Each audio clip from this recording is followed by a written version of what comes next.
जय हिंद साथियों, welcome to self study classes with Sumit Jain YouTube channel में आप सभी का स्वागत है। दोस्तों, आज की जो वीडियो है वो मास्टर वीडियो है। आप सीटीईटी एग्जाम की तैयारी कर रहे हैं, ठीक है, या फिर आप एमपीटेट ग्रेड 3 की कर रहे हैं, ठीक है, या फिर रीट की तैयारी कर रहे हैं या यूपीएससी की तैयारी कर रहे हैं, तो ये वीडियो बहुत ही उपयोगी है दोस्तों। महत्वपूर्ण महत्वपूर्ण फैक्ट जो भी आपके संपूर्ण पर्यावरण से दिए गए हैं इसमें, चाहे आपका कुछ भी ऐसा फैक्ट आपके छूटे नहीं, आपको सारे के सारे जो फैक्ट है वो एक ही वीडियो में मिलने वाले हैं, ठीक है। तो सारे लोग वीडियो को पूरा वीडियो देखेंगे और वीडियो को लाइक भी करना है, वीडियो को शेयर भी करना है। महत्वपूर्ण वीडियो है सीटीईटी एग्जाम वालों के लिए, तो ये रामबाण वीडियो है और एमपी टेट वालों के लिए, ठीक है। तो सभी लोग लाइक करके शेयर करना, और जो भी साथी टेलीग्राम ग्रुप से जुड़ना चाहते हैं वो टेलीग्राम ऐप डाउनलोड करके सर्च करेंगे IAS स्टडी ट्रैक, और इंस्टाग्राम में आप हमें फॉलो कर सकते हैं, सर्च कर सकते हैं Sumit Jain self study classes, ठीक है। तो स्टार्ट करते हैं दोस्तों आज का ए वीडियो। सबसे पहले यहाँ पर हम जो देखेंगे दोस्तों, प्रदूषक के सूचक के बारे में, ठीक है। प्रदूषक के सूचक पढ़ेंगे यहाँ पर। वायु प्रदूषक का सूचक क्या है? तो लाइकेन है। आपसे सीधा सा क्वेश्चन पूछा जाएगा, निम्न में से बताइए कौन वायु प्रदूषक का सूचक है, तो आपको याद रख लेना है क्या है, लाइकेन, ठीक है। सीवेज प्रदूषण के सूचक कौन है? तो ई कोलाई जीवाणु, ये सीवेज प्रदूषण के सूचक है, ठीक है। जल प्रदूषण के सूचक कौन है? तो डायटम है। तो याद रख लेना, आपसे सीधा सीधा क्वेश्चन आएगा, जल प्रदूषण का सूचक माना जाता है, तो आपका उत्तर होगा डायटम, ठीक है। अगला देखो, जल प्रदूषण मापने के लिए इकाई है, तो BOD, ये इकाई है जल प्रदूषण मापने की, बायोलॉजिकल ऑक्सीजन डिमांड, ठीक है। ये क्या की है? जल प्रदूषण मापने की इकाई है BOD, ठीक है। ध्वनि प्रदूषण मापने की इकाई क्या है? तो डेसिबल या फिर डीबी, ये ध्वनि प्रदूषण मापने की इकाई। आपसे सीधा पूछा जाएगा, निम्न में से बताइए कौन सी ध्वनि प्रदूषण मापने की इकाई है, कौन सी जल प्रदूषण मापने की इकाई है? तो BOD जो हो जाएगी जल प्रदूषण की, और डीबी या फिर डेसिबल हो जाएगी ध्वनि प्रदूषण की, ठीक है। ग्रीन मफलर संबंधित है, तो किससे संबंधित है? ये संबंधित है दोस्तों ध्वनि प्रदूषण से, ठीक है, ग्रीन मफलर। WHO जिनेवा के अनुसार ध्वनि प्रदूषण का मानक है, तो मानक क्या है? 45 dB, ये मानक माना जाता है ध्वनि प्रदूषण का, किसके अनुसार? WHO के अनुसार, ठीक है। वर्ल्ड हेल्थ ऑर्गेनाइजेशन के अनुसार जो है 45 dB, ये मानक ध्वनि प्रदूषण का जो है ध्वनि प्रदूषण का मानक माना जाता है ना। तो ये WHO का मुख्यालय कहाँ पर है? जिनेवा में, ये चीज भी याद रखनी है। गंगा एक्शन प्लान की शुरुआत हुई है, तो 1985 में हुई गंगा एक्शन प्लान की। भारत में मृदा अपरदन की सर्वाधिक समस्या है, तो कहाँ है? चंबल घाटी के बीहड़ क्षेत्र में। मृदा अपरदन की जो सर्वाधिक समस्या है वो चंबल घाटी के बीहड़ क्षेत्र में है। अब बात आई है चंबल की, तो चंबल जो नदी है मध्य प्रदेश की दूसरी सबसे बड़ी नदी मानी जाती है चंबल, और ये इंदौर के निकट जानापाव पहाड़ी से निकलती है, ठीक है। ये याद रखना, गांधी सागर जवाहर सागर डैम इसी चंबल नदी पर बने हुए हैं, ठीक है। मृदा अपरदन रोकने के उपाय क्या हैं? तो मृदा अपरदन को रोक सकते हैं वृक्षारोपण के द्वारा, मेड़बंदी के द्वारा, है ना, हानिकारक कीटनाशक पर प्रतिबंध के द्वारा, जैव उर्वरकों एवं कार्बनिक खादों को प्रोत्साहन, इसके द्वारा जो है मृदा अपरदन को रोका जा सकता है, ठीक है। दोस्तों, अब हम प्रदूषण दूर करने के कुछ उपयोगी वृक्ष देखेंगे। जल प्रदूषण को दूर करने का उपयोगी वृक्ष है जलकुंभी, ठीक है। धूल प्रदूषण को सहजनम या फिर नीम, है ना। वायु प्रदूषण को बोगेन बोलिया, ये जो कुछ वृक्ष हैं जो प्रदूषण दूर करने के लिए जो है उपयोगी हैं। और भी देख लेते हैं। और है दोस्तों ओजोन, ओजोन के बारे में अब हम देखेंगे कुछ महत्वपूर्ण। ओजोन परत समताप मंडल में पाई जाती है, ये तो सभी को पता है कि जो समताप मंडल है, क्षोभ मंडल के बाद जो दूसरी परत है वो समताप मंडल कहलाती है, ठीक है। और इस समताप मंडल को ओजोन मंडल भी कहा जाता है, और ये ओजोन परत समताप मंडल में पाई जाती है, ठीक है। ओजोन का क्षरण बसंत ऋतु में अंटार्कटिका के ऊपर दक्षिणी गोलार्ध, है ना, में होता है, ठीक है, बसंत ऋतु में होता है। ओजोन क्षरण CFC क्लोरोफ्लोरोकार्बन के कारण होता है।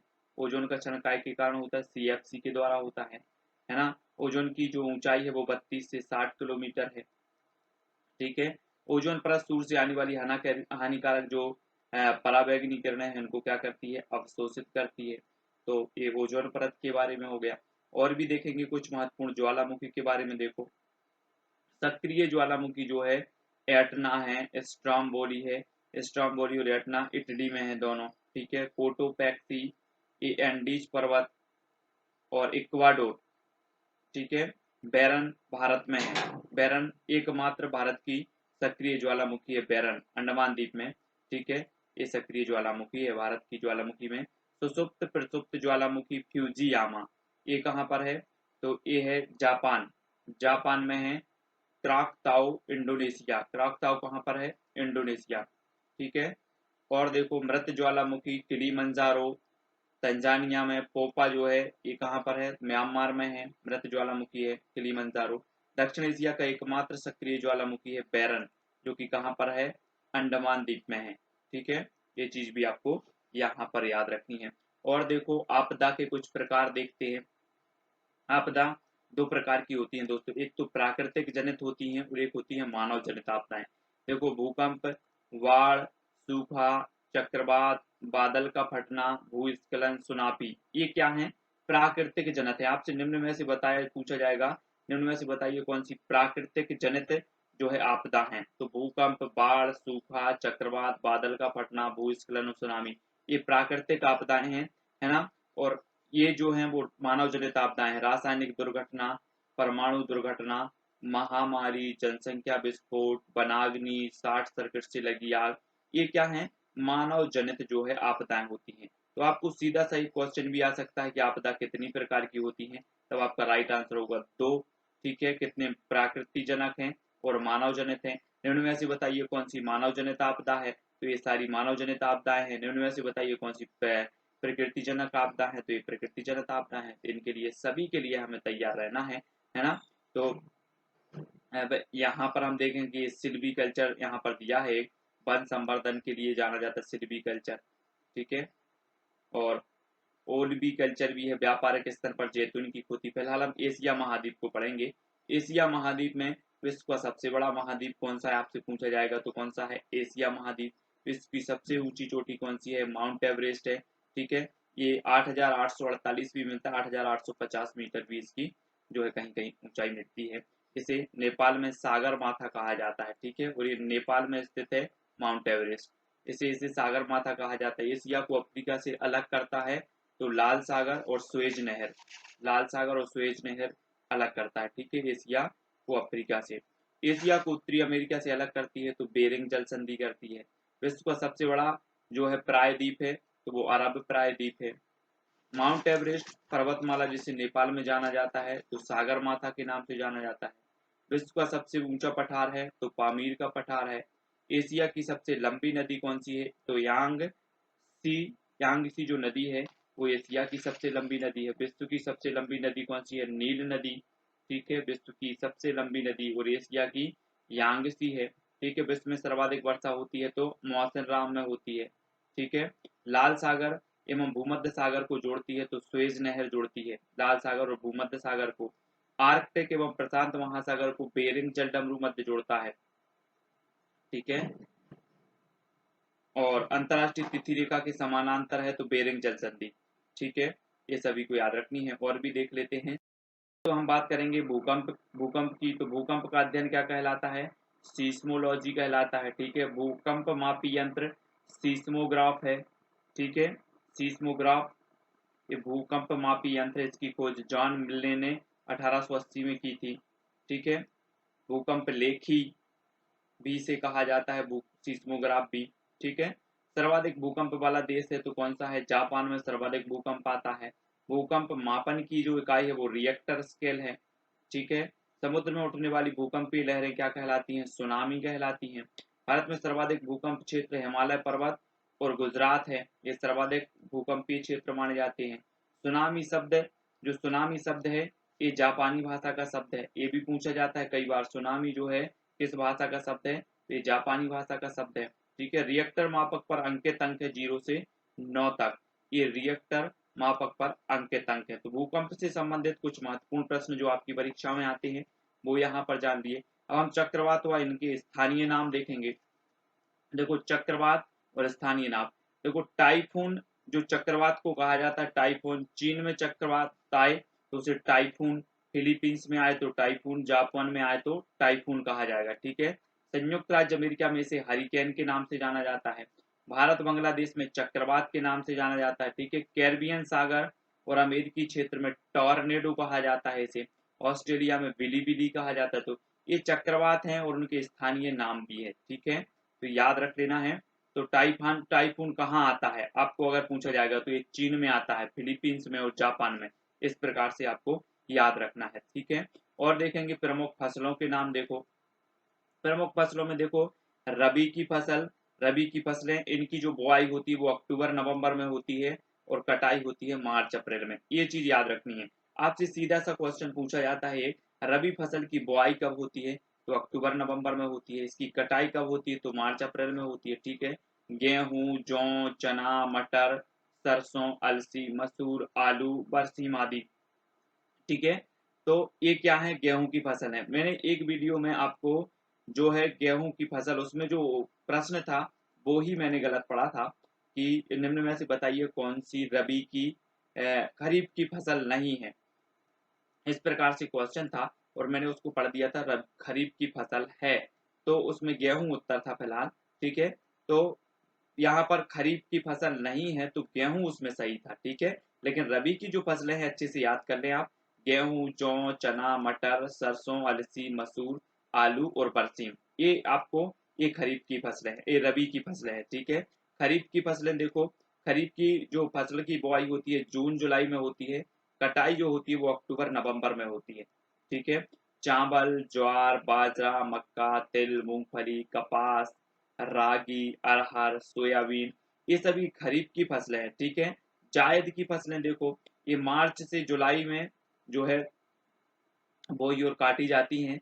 तो तरबूज, खरबूजा, ककड़ी, खीरा, तरोई, हरी सब्जियां आदि, ये क्या है, जायद की फसलें हैं। नकदी फसलें देखो, नकदी फसलें भी पूछी जाती हैं, उनमें से बताइए कौन सी नकदी फसल है, तो गन्ना है, कपास है, जूट, चाय, तिलहन, तंबाकू, केला, ये नकदी फसलें पूछी जाती है। क्वेश्चन यहाँ से भी बनता है, इनमें में से बताइए कौन सी नकदी फसल है, ठीक है। तो इनको भी आपको याद रखना है। अब दोस्तों हम कुछ क्रांतियां हैं उनके बारे में देखें, तो हरित क्रांति का संबंध है खाद्यान्न उत्पादन से। भारत में हरित क्रांति की शुरुआत हुई थी 1966-67 में, है ना। विश्व में हरित क्रांति के जनक है तो नॉर्मन बोरलॉग है। भारत में हरित क्रांति के जनक है डॉक्टर एम एस स्वामीनाथन साहब। डॉक्टर एम एस स्वामीनाथन थे तो ये कृषि वैज्ञानिक थे, ठीक है। हरित क्रांति का सर्वाधिक प्रभाव पड़ता है तो गेहूं की फसल पर। श्वेत क्रांति संबंधित है तो दुग्ध उत्पादन से। श्वेत क्रांति के जनक कौन है, तो डॉक्टर वर्गीज कुरियन है। तो यहाँ से जो क्रांतियों से संबंधित है, यहाँ से क्वेश्चन एक आध आपसे पूछ लिया जाता है, ठीक है ना।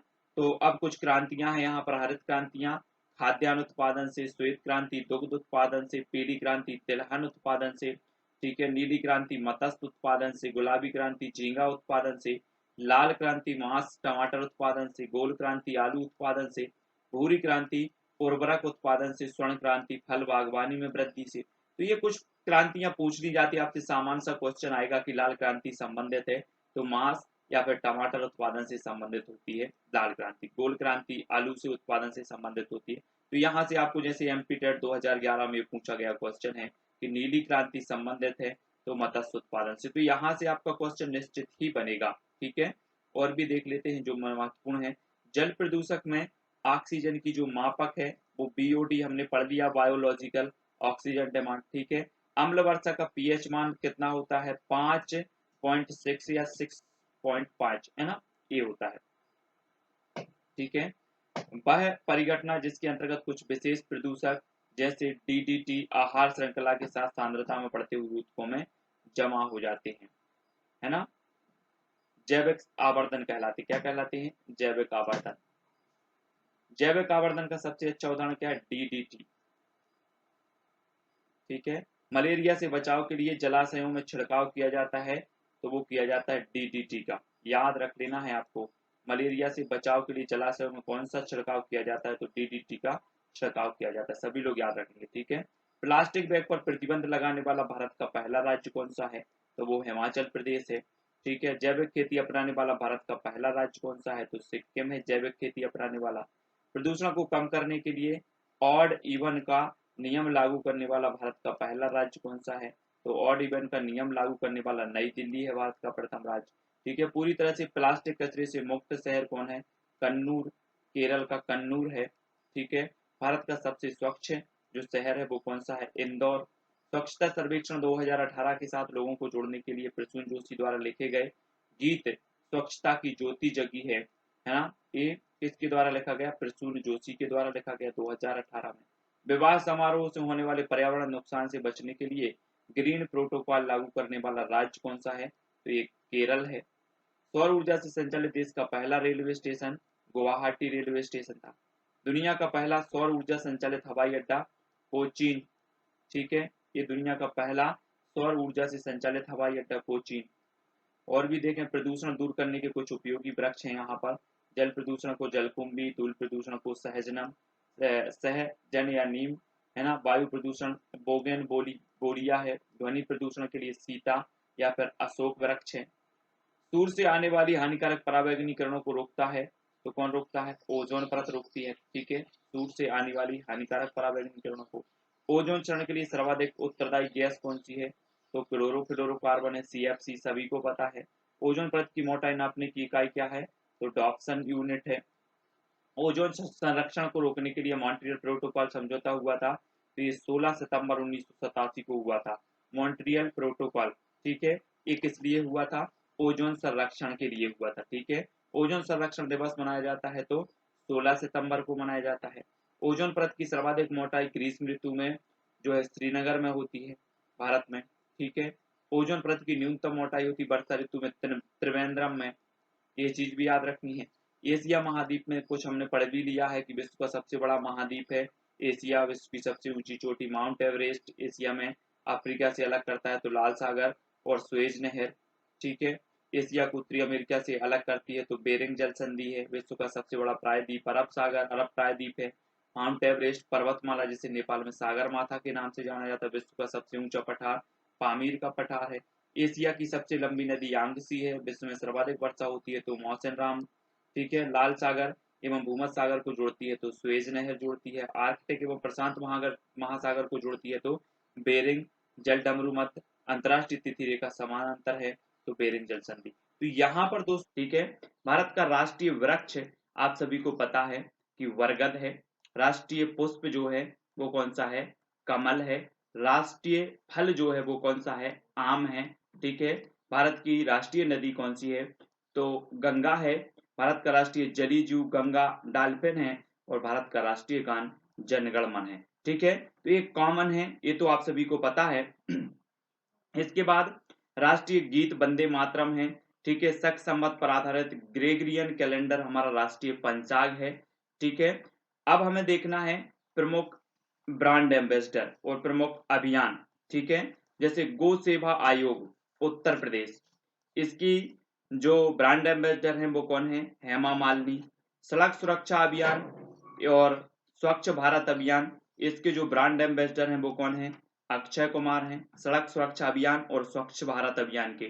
ठीक है, पल्स पोलियो अभियान के कौन है? अमिताभ बच्चन हैं। स्वच्छ आदत स्वच्छ भारत काजोल हैं इसके ब्रांड एम्बेसडर।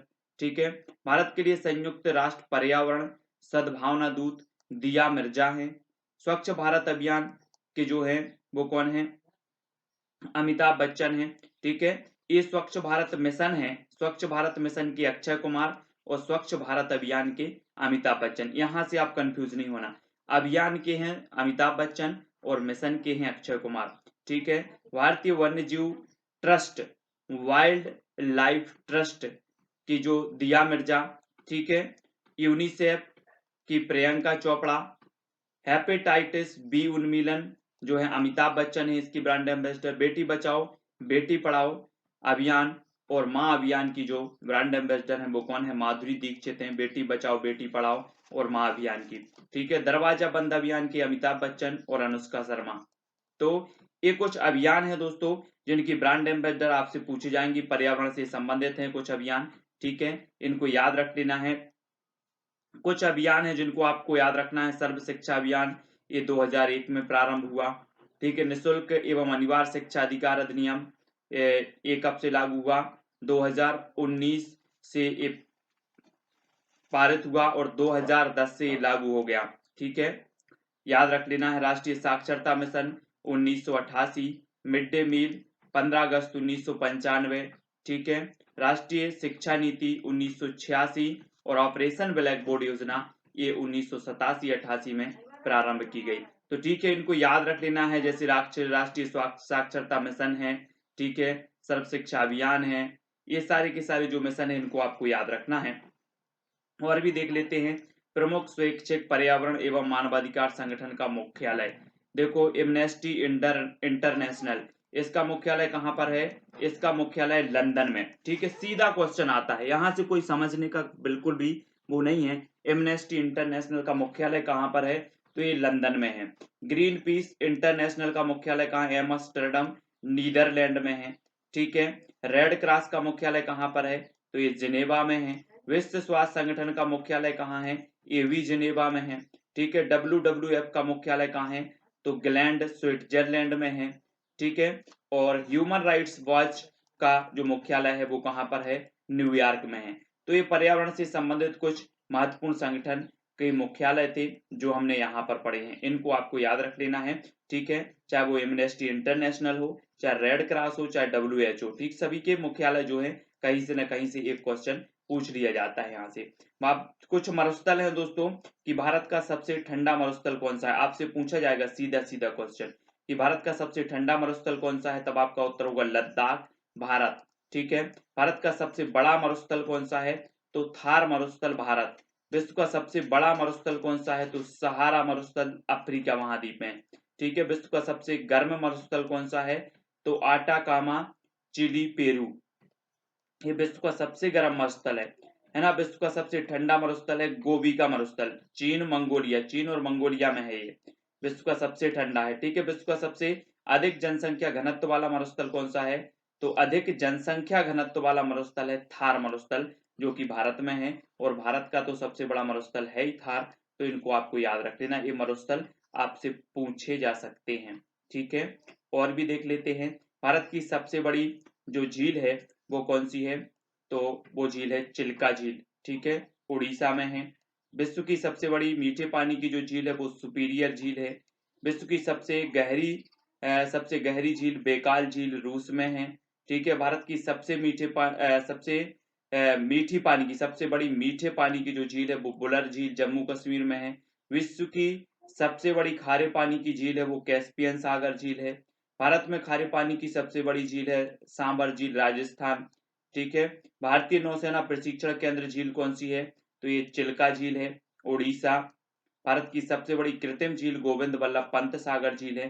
तो ये झीलें भी आपको पढ़नी है, ठीक है। हम निरंतर आपको इसी प्रकार से टॉपिक वाइज सारे के सारे फैक्ट करवा रहे हैं। कल के वीडियो में हमने ओजोन पढ़ा था, भूकंप से संबंधित पढ़े, चक्रवात को पढ़ा था, ठीक है। ऐसे ही कुछ महत्वपूर्ण जो है टॉपिक पर हमने कल अध्ययन किया था कल के वीडियो में, और आज के वीडियो में भी हम कुछ टॉपिक वाइज अध्ययन कर रहे हैं, क्योंकि पर्यावरण में झील भी पूछी जाती है, नदियां भी पूछी जाती हैं, रेगिस्तान भी पूछे जाते हैं, ठीक है। रेगिस्तान में बात करें कि सहारा का जो रेगिस्तान है वो अफ्रीका में है, उत्तरी अफ्रीका में, ठीक है। इसका जो क्षेत्रफल भी कभी कभी पूछ लिया जाता है, तो इसका जो क्षेत्रफल है वो कितना है? 84 लाख वर्ग किलोमीटर, ठीक है। ये अल्जीरिया, चाड, लीबिया, माली, मारितानिया, नाइजर, सूडान, ट्यूनीसिया, मिस्र और मोरक्को में फैला हुआ है ये सहारा का मरुस्थल, ठीक है। 84 लाख वर्ग किलोमीटर इसका क्षेत्र है, और विश्व का सबसे बड़ा मरुस्थल है तो सहारा मरुस्थल है, उत्तरी अफ्रीका में है जो कि, ठीक है, ये याद रखना है। अब ऑस्ट्रेलियन मरुस्थल देखो, ऑस्ट्रेलियन, इसका जो क्षेत्रफल है 15,50,000 वर्ग किलोमीटर, ठीक है। ये कहाँ कहाँ फैला है? ग्रैंड सेंचुरी, ग्रेट विक्टोरिया, सिम्पसन, गिब्सन तथा स्टुअर्ट रेगिस्तान क्षेत्र में इसमें सम्मिलित है, ठीक है। तो ये ऑस्ट्रेलियन मरुस्थल फैला हुआ है। गोबी का मरुस्थल देखो, गोबी का, तो गोबी का है 10,40,000 वर्ग किलोमीटर है, ये मंगोलिया और चीन में फैला हुआ है। तो ये जो मरुस्थल हैं इनके क्षेत्रफल भी कभी कभी पूछे जाते हैं, ठीक है, और ये कहाँ पर हैं इस प्रकार से भी पूछे जाते हैं, ठीक है। तो इनको याद रखना है। अब प्रमुख जो झीलें हैं उनके बारे में देख लेते हैं। ये झीलें हैं जैसे डल झील, डल झील कहाँ पर है? तो ये जम्मू कश्मीर में है डल झील, ठीक है। बुलर झील, ये मीठे पानी की भारत की सबसे बड़ी है, ये भी जम्मू कश्मीर में है। बेरीनाग झील, ये भी जम्मू कश्मीर में है, ठीक है। सांभर झील ये खारे पानी की सबसे बड़ी झील है, ये राजस्थान में है। पिछोला झील ये भी राजस्थान में है। राजसमंद झील ये भी कहाँ पर है, राजस्थान में है। ठीक है, नैनीताल झील, अगर ताल ताल आए इस प्रकार से ताल ताल तो ये उत्तराखंड में है। नैनीताल उत्तराखंड, देवताल उत्तराखंड। ठीक है, हुसैन सागर ये आंध्र प्रदेश में, पुलिकट झील तमिलनाडु में, लोकटक झील मणिपुर में है।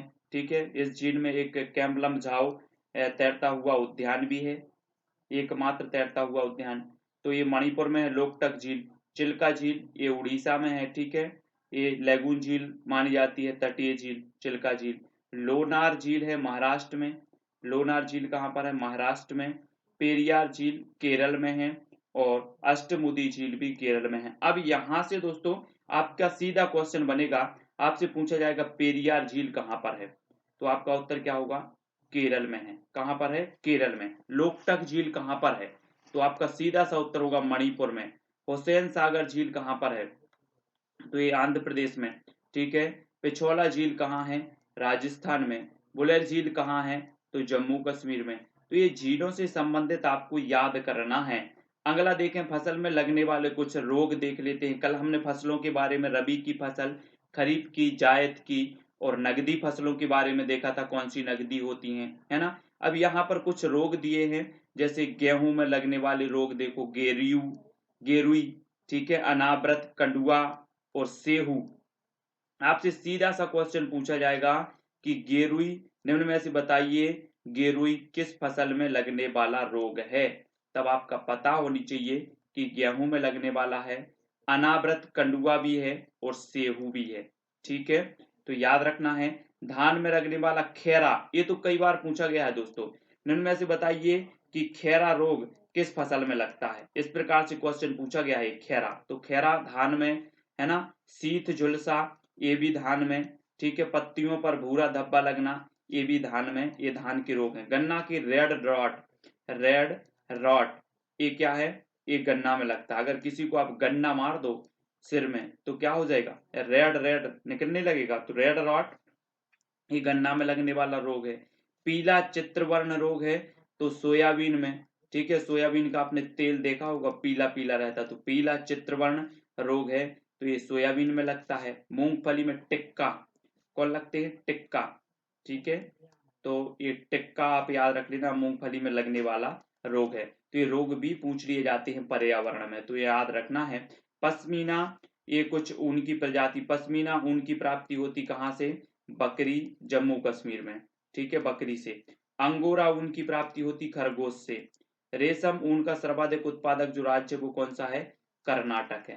तो इस प्रकार से जो महत्वपूर्ण महत्वपूर्ण चीजें हैं वो हम रोज निरंतर फैक्ट फैक्ट आप तक लेकर के आ रहे हैं। कुछ परिवर्तित नाम देख लो, हबीबगंज रेलवे स्टेशन का परिवर्तित नाम कर दिया गया अटल बिहारी वाजपेयी रेलवे स्टेशन। ठीक है, रोहतांग पुल हिमाचल प्रदेश का, इसे रोहतांग सुरंग जो है इसका नाम रख दिया गया अटल सुरंग। ठीक है, और बुंदेलखंड एक्सप्रेस वे हजरतगंज चौराहा, इसका रख दिया गया क्या, इसका अटल पथ और इसका अटल चौक। ठीक है, हजरतगंज का अटल चौक, इसका अटल पथ रख दिया गया। ठीक है, अगरतला हवाई अड्डा का महाराजा वीर विक्रम हवाई अड्डा नाम रख दिया गया इसका परिवर्तित करके। कांडला बंदरगाह का रख दिया गया दीनदयाल पोर्ट, दीनदयाल पोर्ट। मुगल सराय रेलवे स्टेशन उत्तर प्रदेश का रख दिया गया पंडित दीनदयाल उपाध्याय रेलवे स्टेशन। गोरखपुर हवाई अड्डा का रख दिया गया महायोगी गोरखनाथ हवाई अड्डा। ठीक है, भीलर द्वीप का रख दिया गया एपीजे अब्दुल कलाम द्वीप। एकाना इंटरनेशनल क्रिकेट स्टेडियम इसका नाम रख दिया गया अटल बिहारी वाजपेयी स्टेडियम। फिरोज शाह कोटला का नाम बदलकर अरुण जेटली स्टेडियम रख दिया गया। चेनानी नासरी सुरंग का नाम रख दिया गया डॉक्टर श्यामा प्रसाद मुखर्जी सुरंग। ठीक है, तो ये कुछ बदले हुए नाम थे, इनको भी आपको याद रखना है, ये भी पूछे जा सकते हैं। अब प्रमुख स्वैच्छिक पर्यावरण एवं मानवाधिकारी संगठन का मुख्यालय, ये तो हमने पहले ही पढ़ लिया है, एमनेस्टी इंटरनेशनल, फिर से पढ़ लो, इसका लंदन में है। Greenpeace international Amsterdam Netherlands. Red Cross का जिनेवा, है ना। रेड क्रॉस आपने देखा होगा कि जो भी अस्पताल से संबंधित बाहर रहते हैं, डॉक्टरी से संबंधित बाहर रहते, चिकित्सा से संबंधित, उनमें रेड क्रॉस इस प्रकार से लगा रहता है, और ये रेड क्रॉस संस्था है जिसका मुख्यालय है जिनेवा में। विश्व स्वास्थ्य संगठन का भी जिनेवा में है, ठीक है। WHO जिसे कि कहा जाता है वर्ल्ड हेल्थ ऑर्गेनाइजेशन, और WWF का इसका ग्लैंड स्विट्जरलैंड में है, ह्यूमन राइट्स वॉच का न्यूयॉर्क में है। ये चीज भी याद रखनी है, ठीक है। प्रमुख, अब दोस्तों परिवर्तित नाम तो हमने भी देख ही लिए हैं, और क्या है, अब कुछ दिवस हैं, दिवस भी आपको बताना है। विश्व पर्यावरण दिवस मनाया जाता है 5 जून को, अंतर्राष्ट्रीय योग दिवस मनाया जाता है 21 जून को, विश्व जनसंख्या दिवस 11 जुलाई को, ठीक है। अंतर्राष्ट्रीय बाघ दिवस 29 जुलाई, अंतर्राष्ट्रीय युवा दिवस 12 अगस्त, ठीक है। विश्व ओजोन संरक्षण दिवस 16 सितंबर, विश्व पर्यटन दिवस 27 सितंबर, विश्व वन्य जीव सप्ताह 1 से 7 अक्टूबर, ठीक है। नेशनल डॉल्फिन डे 5 अक्टूबर को, विश्व खाद्य दिवस मनाया जाता है 16 अक्टूबर को, विश्व पोलियो दिवस 24 अक्टूबर, ठीक है। और राष्ट्रीय पक्षी दिवस ये 12 नवंबर को मनाया जाता है, विश्व शौचालय दिवस 19 नवंबर, विश्व पर्यावरण संरक्षण दिवस 26 नवंबर, विश्व एड्स दिवस 1 दिसंबर, विश्व मृदा दिवस 5 दिसंबर, राष्ट्रीय ऊर्जा संरक्षण दिवस 14 दिसंबर को मनाया जाता है, मानवाधिकार दिवस 10 दिसंबर को मनाया जाता है, ठीक है। विश्व नदी दिवस जो है सितंबर माह के अंतिम रविवार के दिन मनाया जाता है, विश्व नदी दिवस। और विश्व पर्यावरण स्वच्छता वर्ष 2008, अंतर्राष्ट्रीय जैव विविधता वर्ष 2010, ठीक है। अब दोस्तों आपको कुछ मैं आपसे प्रश्न पूछ लूंगा इन्हीं में से, जिनके उत्तर आपको बताना है फटाफट से, ठीक है। तो स्टार्ट करते हैं पूछना, आपने जो पढ़ा है उसका कुछ टेस्ट भी हो जाए। अब दोस्तों आपको बताना है विश्व पोलियो दिवस कब मनाया जाता है, तो जल्दी से कमेंट में लिखें विश्व पोलियो दिवस कब मनाया जाता है, जिससे भी बन रहा है, क्योंकि अभी ही हमने पढ़ा है और अभी ही आपको उत्तर बताना है विश्व पोलियो दिवस। तो जल्दी से जिन्होंने भी पढ़ा है और अच्छे से पढ़ा है वो उत्तर निश्चित ही बताएंगे, और आपका राइट जो आंसर हो जाएगा दोस्तों, क्या हो जाएगा, 24 अक्टूबर विश्व पोलियो दिवस, ठीक है। एक क्वेश्चन और इसी में से पूछ लेते हैं आपसे, चलिए। तो आपको दूसरा जो क्वेश्चन बताना है दोस्तों, विश्व, इस प्रकार से आपको क्वेश्चन बताना है, विश्व पर्यावरण स्वच्छता वर्ष, किस वर्ष को विश्व पर्यावरण स्वच्छता वर्ष घोषित किया गया, विश्व पर्यावरण स्वच्छता वर्ष। तो आपको कमेंट में लिखना है, और आपका राइट आंसर हो जाएगा क्या, 2008 को, ठीक है। हाँ, बहुत बढ़िया आंसर। सभी लोग आंसर बताने का प्रयास जरूर करें। एक क्वेश्चन और इसी में से आएगा आपका, आपको बताना है दोस्तों विश्व पर्यटन दिवस, विश्व पर्यटन दिवस कब मनाया जाता है, जल्दी से लिखें। और साथ ही एक क्वेश्चन आपके लिए है राष्ट्रीय पर्यटन दिवस, विश्व पर्यटन दिवस तो आपने बता दिया 27 सितंबर, ठीक है। आपको राष्ट्रीय पर्यटन दिवस खोज करके कमेंट में लिखना है, सभी लोग लिखेंगे राष्ट्रीय पर्यटन दिवस कब मनाया जाता है, ठीक है। और भी क्वेश्चन पूछ लेते हैं हम आपसे कि माँ अभियान की ब्रांड एम्बेसडर कौन है, जल्दी से कमेंट में लिखें माँ अभियान की ब्रांड एम्बेसडर कौन है, फटाफट से आपको लिखना है माँ अभियान की ब्रांड एम्बेसडर। तो आपका बिल्कुल सही आंसर क्या हो जाएगा, माधुरी दीक्षित, ठीक है। माँ अभियान की ब्रांड एम्बेसडर कौन है, माधुरी दीक्षित है, ठीक है। अगला क्वेश्चन एक और पूछ लेते हैं दोस्तों, स्वच्छ भारत अभियान के ब्रांड एम्बेसडर कौन है, जल्दी से कमेंट में लिखें। आपने पढ़ा है और ये महत्वपूर्ण है, जो आपको आनी ही चाहिए। स्वच्छ भारत अभियान के ब्रांड एम्बेसडर कौन है, तो आपका राइट आंसर क्या हो जाएगा, आपका बिल्कुल सही आंसर आया है क्या, अमिताभ बच्चन, बहुत बढ़िया आंसर, ठीक है। अब एक क्वेश्चन और पूछेंगे दोस्तों, स्वच्छ भारत मिशन के ब्रांड एम्बेसडर कौन है, तो जल्दी से आपको कमेंट में लिखना है। मैंने बताया भी था कि स्वच्छ भारत मिशन और स्वच्छ भारत अभियान, ठीक है, ये अलग अलग हैं और दोनों के ब्रांड एम्बेसडर भी अलग हैं। स्वच्छ भारत मिशन के कौन है, अक्षय कुमार, ठीक है, अक्षय कुमार हैं, और स्वच्छ भारत मिशन के अक्षय कुमार, और स्वच्छ भारत अभियान के अमिताभ बच्चन, ठीक है। और भी क्वेश्चन पूछ लिए लेते हैं दोस्तों आपसे, कुछ महत्वपूर्ण प्रश्न और आपसे पूछना है, आपको बताना है, सीधा सा क्वेश्चन है, ठीक है, कि WHO का मुख्यालय कहां पर है, जल्दी से कमेंट में लिखें WHO का मुख्यालय, फटाफट राइट आंसर क्या हो जाएगा, WHO का मुख्यालय आपको आपने सही बताया है, कहां पर है, जिनेवा में, ठीक है। WHO का मुख्यालय जिनेवा में है, ये तो बहुत बढ़िया आंसर आप लोग बता रहे हैं, निश्चित ही अब दोस्तों आपको याद रख लेना है कि खैरा रोग धान का है, ये पूछा जाता है, मोस्ट इंपॉर्टेंट है खैरा रोग, ठीक है।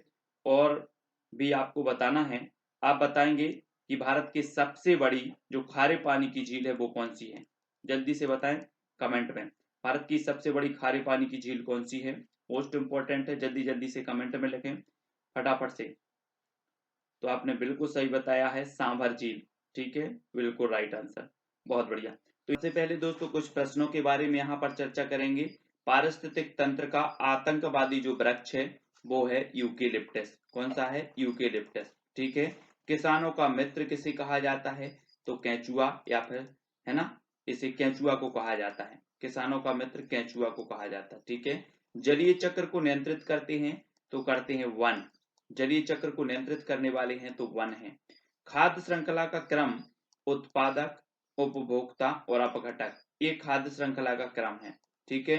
घास स्तरीय पारिस्थितिक तंत्र में खाद्य श्रृंखला का सही क्रम है तो घास, टिड्डे, मेंढक, सर्प और बाज, ये क्या है, घास स्तरीय पारिस्थितिक तंत्र का सही क्रम हो जाएगा। सभी पारिस्थितिक तंत्रों में ऊर्जा का पिरामिड सदैव कैसा होता है, सीधा होता है, ठीक है, ये चीज भी आपको याद रखनी है। एक वृक्ष पारिस्थितिक तंत्र में संख्या का पिरामिड होता है तो उल्टा होता है, संख्या का पिरामिड उल्टा होता है, ठीक है। खाद्य श्रृंखला में नेपेंथीज कीट भक्षी पौधा का स्तर है तो उत्पादक एवं द्वितीय उपभोक्ता दोनों का। पारिस्थितिक तंत्र में ऊर्जा का प्रवाह कैसा होता है, तो पारिस्थितिक तंत्र या खाद्य श्रृंखला में ऊर्जा का प्रवाह होता है एक दिशीय, ठीक है, ये चीज आपको याद रखनी है। खाद्य श्रृंखला में एक दिशीय और खाद्य जाल की जब बात आती है तो वो बहुदिशीय हो जाता है, यहाँ पर कंफ्यूज नहीं होना है, ठीक है। किसी पारितंत्र में तत्वों का चक्रण कहलाता है, जैव भू रासायनिक चक्र कहलाता है। खाद कड़ी के प्रत्येक स्तर पर उपभोक्ता संचित ऊर्जा का कितने प्रतिशत अपने शरीर भार में रूपांतरित करता है, तो वो करता है 10%, ठीक है। 10% का नियम देने वाले वैज्ञानिक हैं तो लिंडमैन, ठीक है। इतने कुछ क्वेश्चन थे, इनके बारे में हमने देख लिया। और अब देखेंगे कुछ महत्वपूर्ण घाटी हैं, इनके बारे में आपसे घाटी पूछी जाएगी कि दून घाटी कहाँ पर है, तो ये उत्तराखंड में है ना। मरखा घाटी कहाँ है, जम्मू कश्मीर में। फूलों की घाटी कहाँ है, उत्तराखंड में। शांत घाटी कहाँ है, तो ये केरल में है।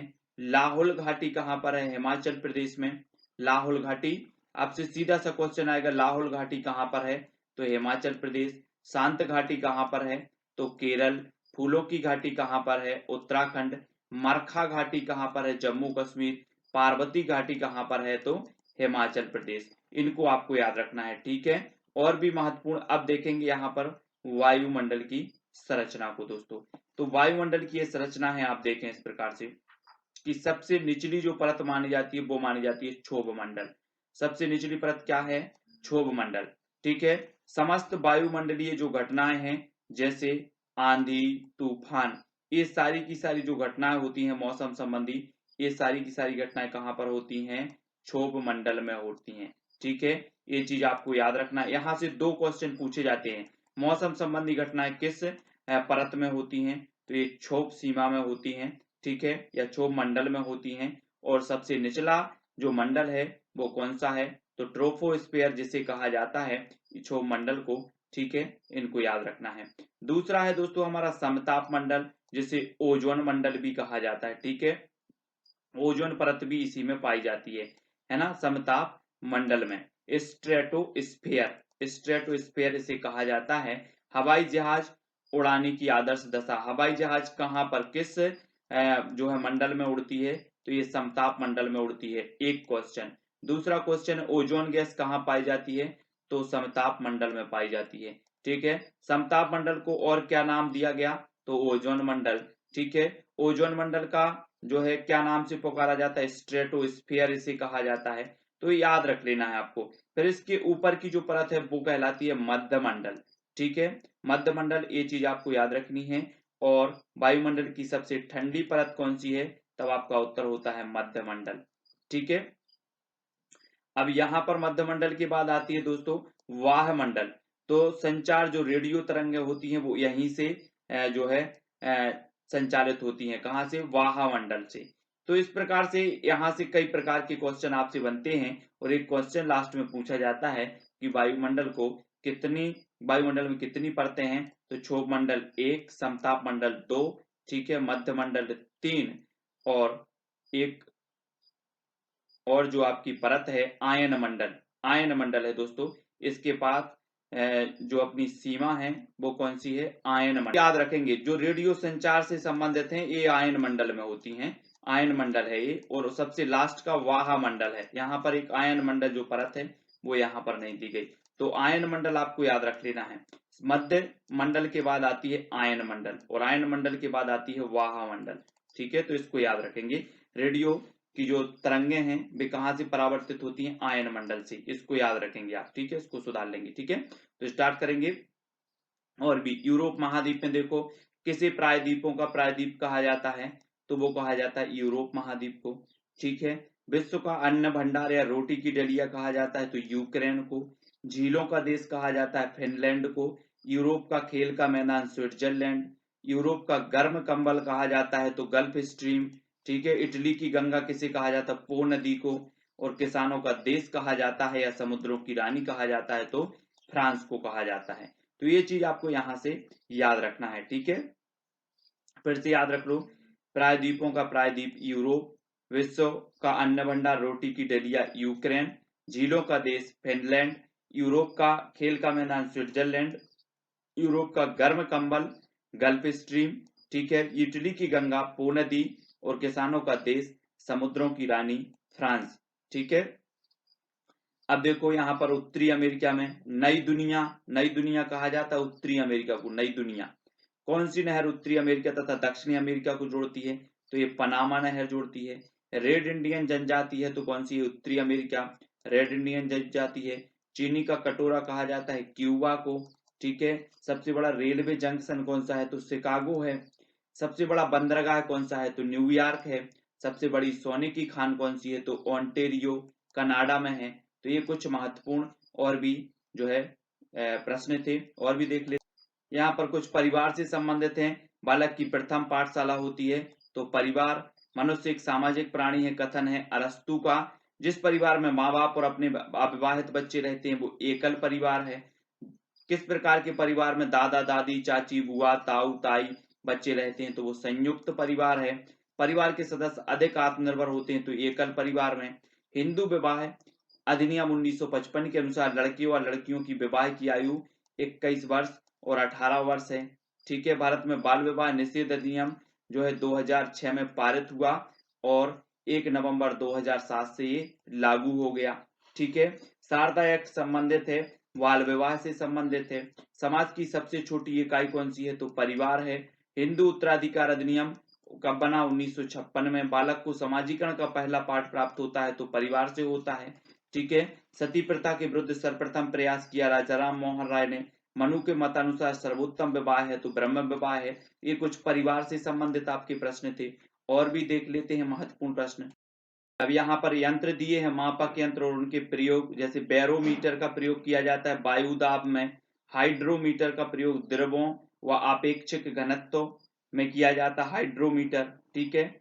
पायरोमीटर उच्च तापमान के लिए इसका प्रयोग किया जाता है। हाइग्रोमीटर का आर्द्रता मापक इसे कहा जाता है, हाइग्रोमीटर, है ना। यहाँ पर हाइड्रोमीटर द्रवों का अपेक्षिक घनत्व नापने के लिए और हाइग्रोमीटर आर्द्रता मापने के लिए। लैक्टोमीटर दूध की शुद्धता मापने के लिए और सीस्मोग्राफ भूकंप की तीव्रता मापन के लिए उपयोग किया जाता है इसका, ठीक है। तो ये चीज आपको याद रखनी, यहाँ से एक क्वेश्चन आपका बनता ही है, ठीक है। चाहे बैरोमीटर हो, हाइड्रोमीटर हो, हाइग्रोमीटर, पायरोमीटर याद रखो उच्च तापमान के लिए, लैक्टोमीटर दूध के लिए, सीस्मोग्राफ भूकंप मापक है, तो इनको याद रखना है। और भी देखेंगे कुछ महत्वपूर्ण है।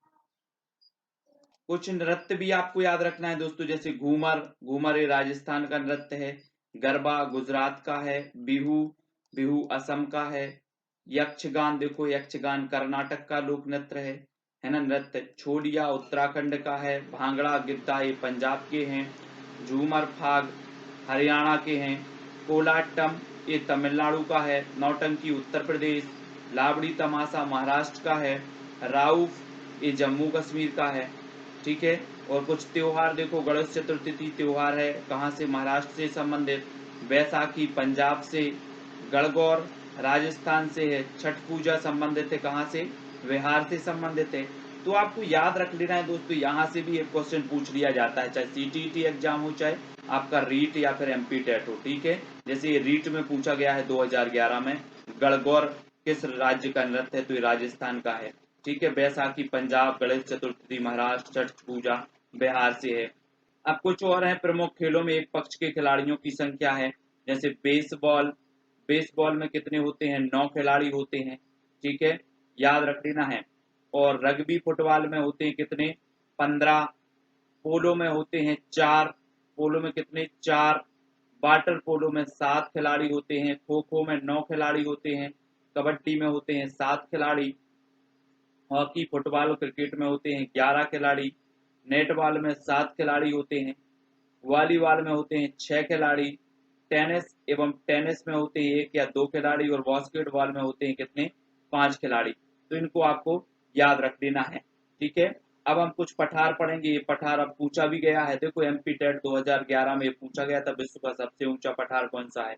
यहाँ से भारत का सबसे बड़ा पठार है तो दक्कन का पठार, इस भारत का सबसे बड़ा पठार है। भारत का सबसे ऊंचा पठार है लद्दाख का पठार, जम्मू कश्मीर, ठीक है। भारत का सबसे ठंडा पठार है तो लद्दाख। विश्व का सबसे ऊंचा पठार है तो तिब्बत का पठार, चीन, ठीक है। तिब्बत का पठार विश्व का सबसे ऊंचा पठार है। विश्व का सबसे बड़ा पठार है तो पामीर का पठार है। भारत का रूर किसे कहा जाता है, तो छोटे नागपुर के पठार को। संसार की छत किसे कहा जाता है, तो पामीर के पठार को कहा जाता है। तो इनको हमें याद रख लेना है, एक बार और अच्छे से पढ़ लो। भारत का सबसे बड़ा पठार दक्कन का पठार, ठीक है। भारत का सबसे ऊंचा पठार लद्दाख का पठार, जम्मू कश्मीर। भारत का सबसे ठंडा पठार ये लद्दाख का पठार है। विश्व का सबसे ऊंचा पठार तिब्बत का पठार। विश्व का सबसे बड़ा पठार पामीर का पठार। भारत का रूर कहा जाता है तो छोटे नागपुर के पठार को, और संसार की छत कहा जाता है तो पामीर के पठार को, ठीक है। इनको याद रख लेना है। कुछ यहाँ पर नदी दी है ना, किस नदी को क्या कहा जाता है, वो कौन सी नदी, किस प्रकार से। भारत की सबसे लंबी नदी है तो गंगा नदी है, 2525 किलोमीटर, ठीक है। बांग्लादेश में गंगा नदी किस नाम से जानी जाती है, तो बांग्लादेश में जानी जाती है पद्मा के नाम से। ब्रह्मपुत्र नदी का बांग्लादेश में नाम क्या है, तो जमुना है ब्रह्मपुत्र का, ठीक है। कर्क रेखा को 2 बार काटने वाली नदी कौन सी है, तो ये माही नदी है, कर्क रेखा को 2 बार काटने वाली। सर्वाधिक बार मार्ग बदलने वाली जो नदी है वो कौन सी है, कोसी नदी है, सर्वाधिक बार मार्ग बदलने वाली है। बिहार का शोक कहा जाता है तो कोसी नदी को कहा जाता है। बंगाल का शोक कहा जाता है तो दामोदर नदी को। उड़ीसा का शोक कहा जाता है महानदी को। असम का शोक कहा जाता है ब्रह्मपुत्र नदी को। वृद्ध गंगा या फिर दक्षिण भारत की गंगा गोदावरी, दक्षिण की गंगा कावेरी को भी कहा जाता है, ठीक है। उत्तर भारत की वरदान नदी गंगा नदी है। गंगा यमुना का संगम प्रयागराज कहलाता है। भारत की पवित्र नदी है कौन सी, गंगा। गंगा और ब्रह्मपुत्र की संयुक्त जलधारा मेघना कहलाती है, गंगा और ब्रह्मपुत्र की, ये भी याद रखनी है। सुंदरबन डेल्टा, गंगा व ब्रह्मपुत्र नदी। राष्ट्रीय नदी कौन सी है, तो गंगा नदी है। माजुली द्वीप, विश्व का सबसे बड़ा जो नदी द्वीप है वो माजुली द्वीप है, और ये किस नदी में बना है, ब्रह्मपुत्र नदी में, ठीक है। पश्चिम की ओर बहने वाली जो नदी है वो कौन सी है, नर्मदा और ताप्ती नदी है ना, और ये डेल्टा भी नहीं बनाती है। नमामि देवी नर्मदे, नर्मदा नदी संरक्षण हेतु मध्य प्रदेश सरकार द्वारा ये क्या क्या दिया गया, एक नारा दिया गया, नमामि देवी नर्मदे, ठीक है। गंगा नदी का उद्गम स्थल है तो गंगोत्री गोमुख हेमानी से।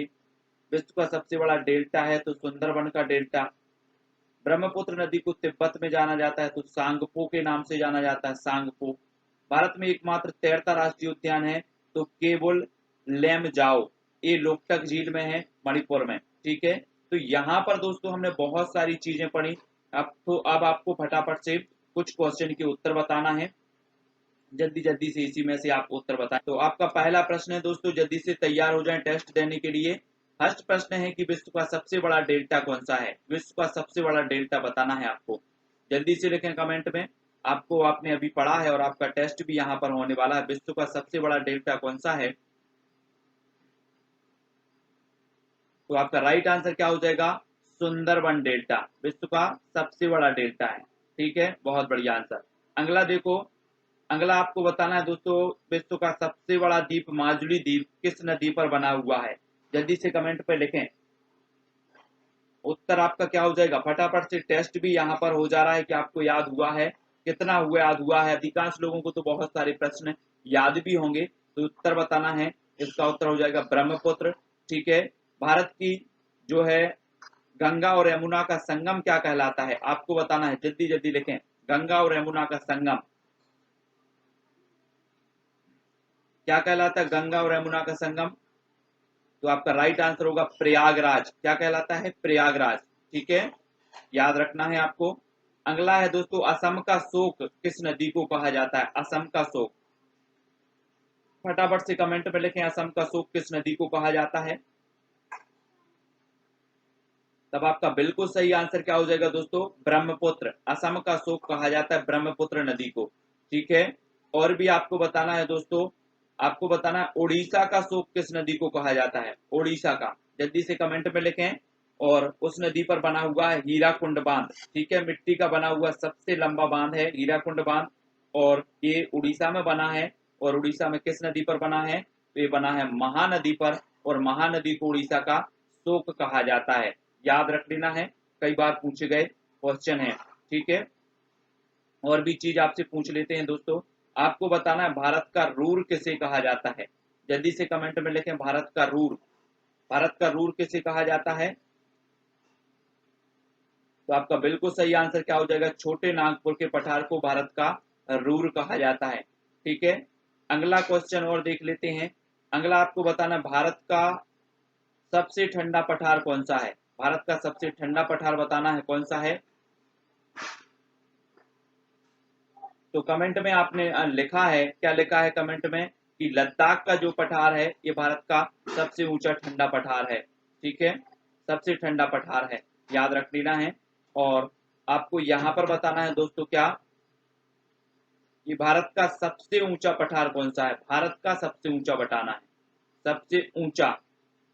जल्दी से देखें, भारत का बताना है यहाँ पर। तो यहां से आपका राइट आंसर क्या हो जाएगा कि भारत का जो सबसे ऊंचा पठार है वो कौन सा है? लद्दाख का पठार, जम्मू कश्मीर। ठीक है, तो ये सारी की सारी चीजें याद रखनी है। कुछ प्रश्नों के बारे में यहाँ पर चर्चा की, आप वीडियो को लाइक जरूर करेंगे। तो सबसे पहले हम पारिस्थितिक तंत्र के बारे में जानेंगे दोस्तों। ठीक है, आपको याद रख लेना है। अब दोस्तों यहाँ पर बहुत सारे लोगों को कंफ्यूज है, आपसे पूछा जाता है कि पारिस्थितिक तंत्र के जनक कौन हैं? तो पारिस्थितिक तंत्र के जो जनक माने जाते हैं वो माने जाते हैं A.G. टॉन्सले साहब। ठीक है, और अगर आपसे बात हो कि पारिस्थितिकी जो शब्द दिया है वो किसने दिया है, तो वो अर्नेस्ट हैकेल साहब ने दिया है।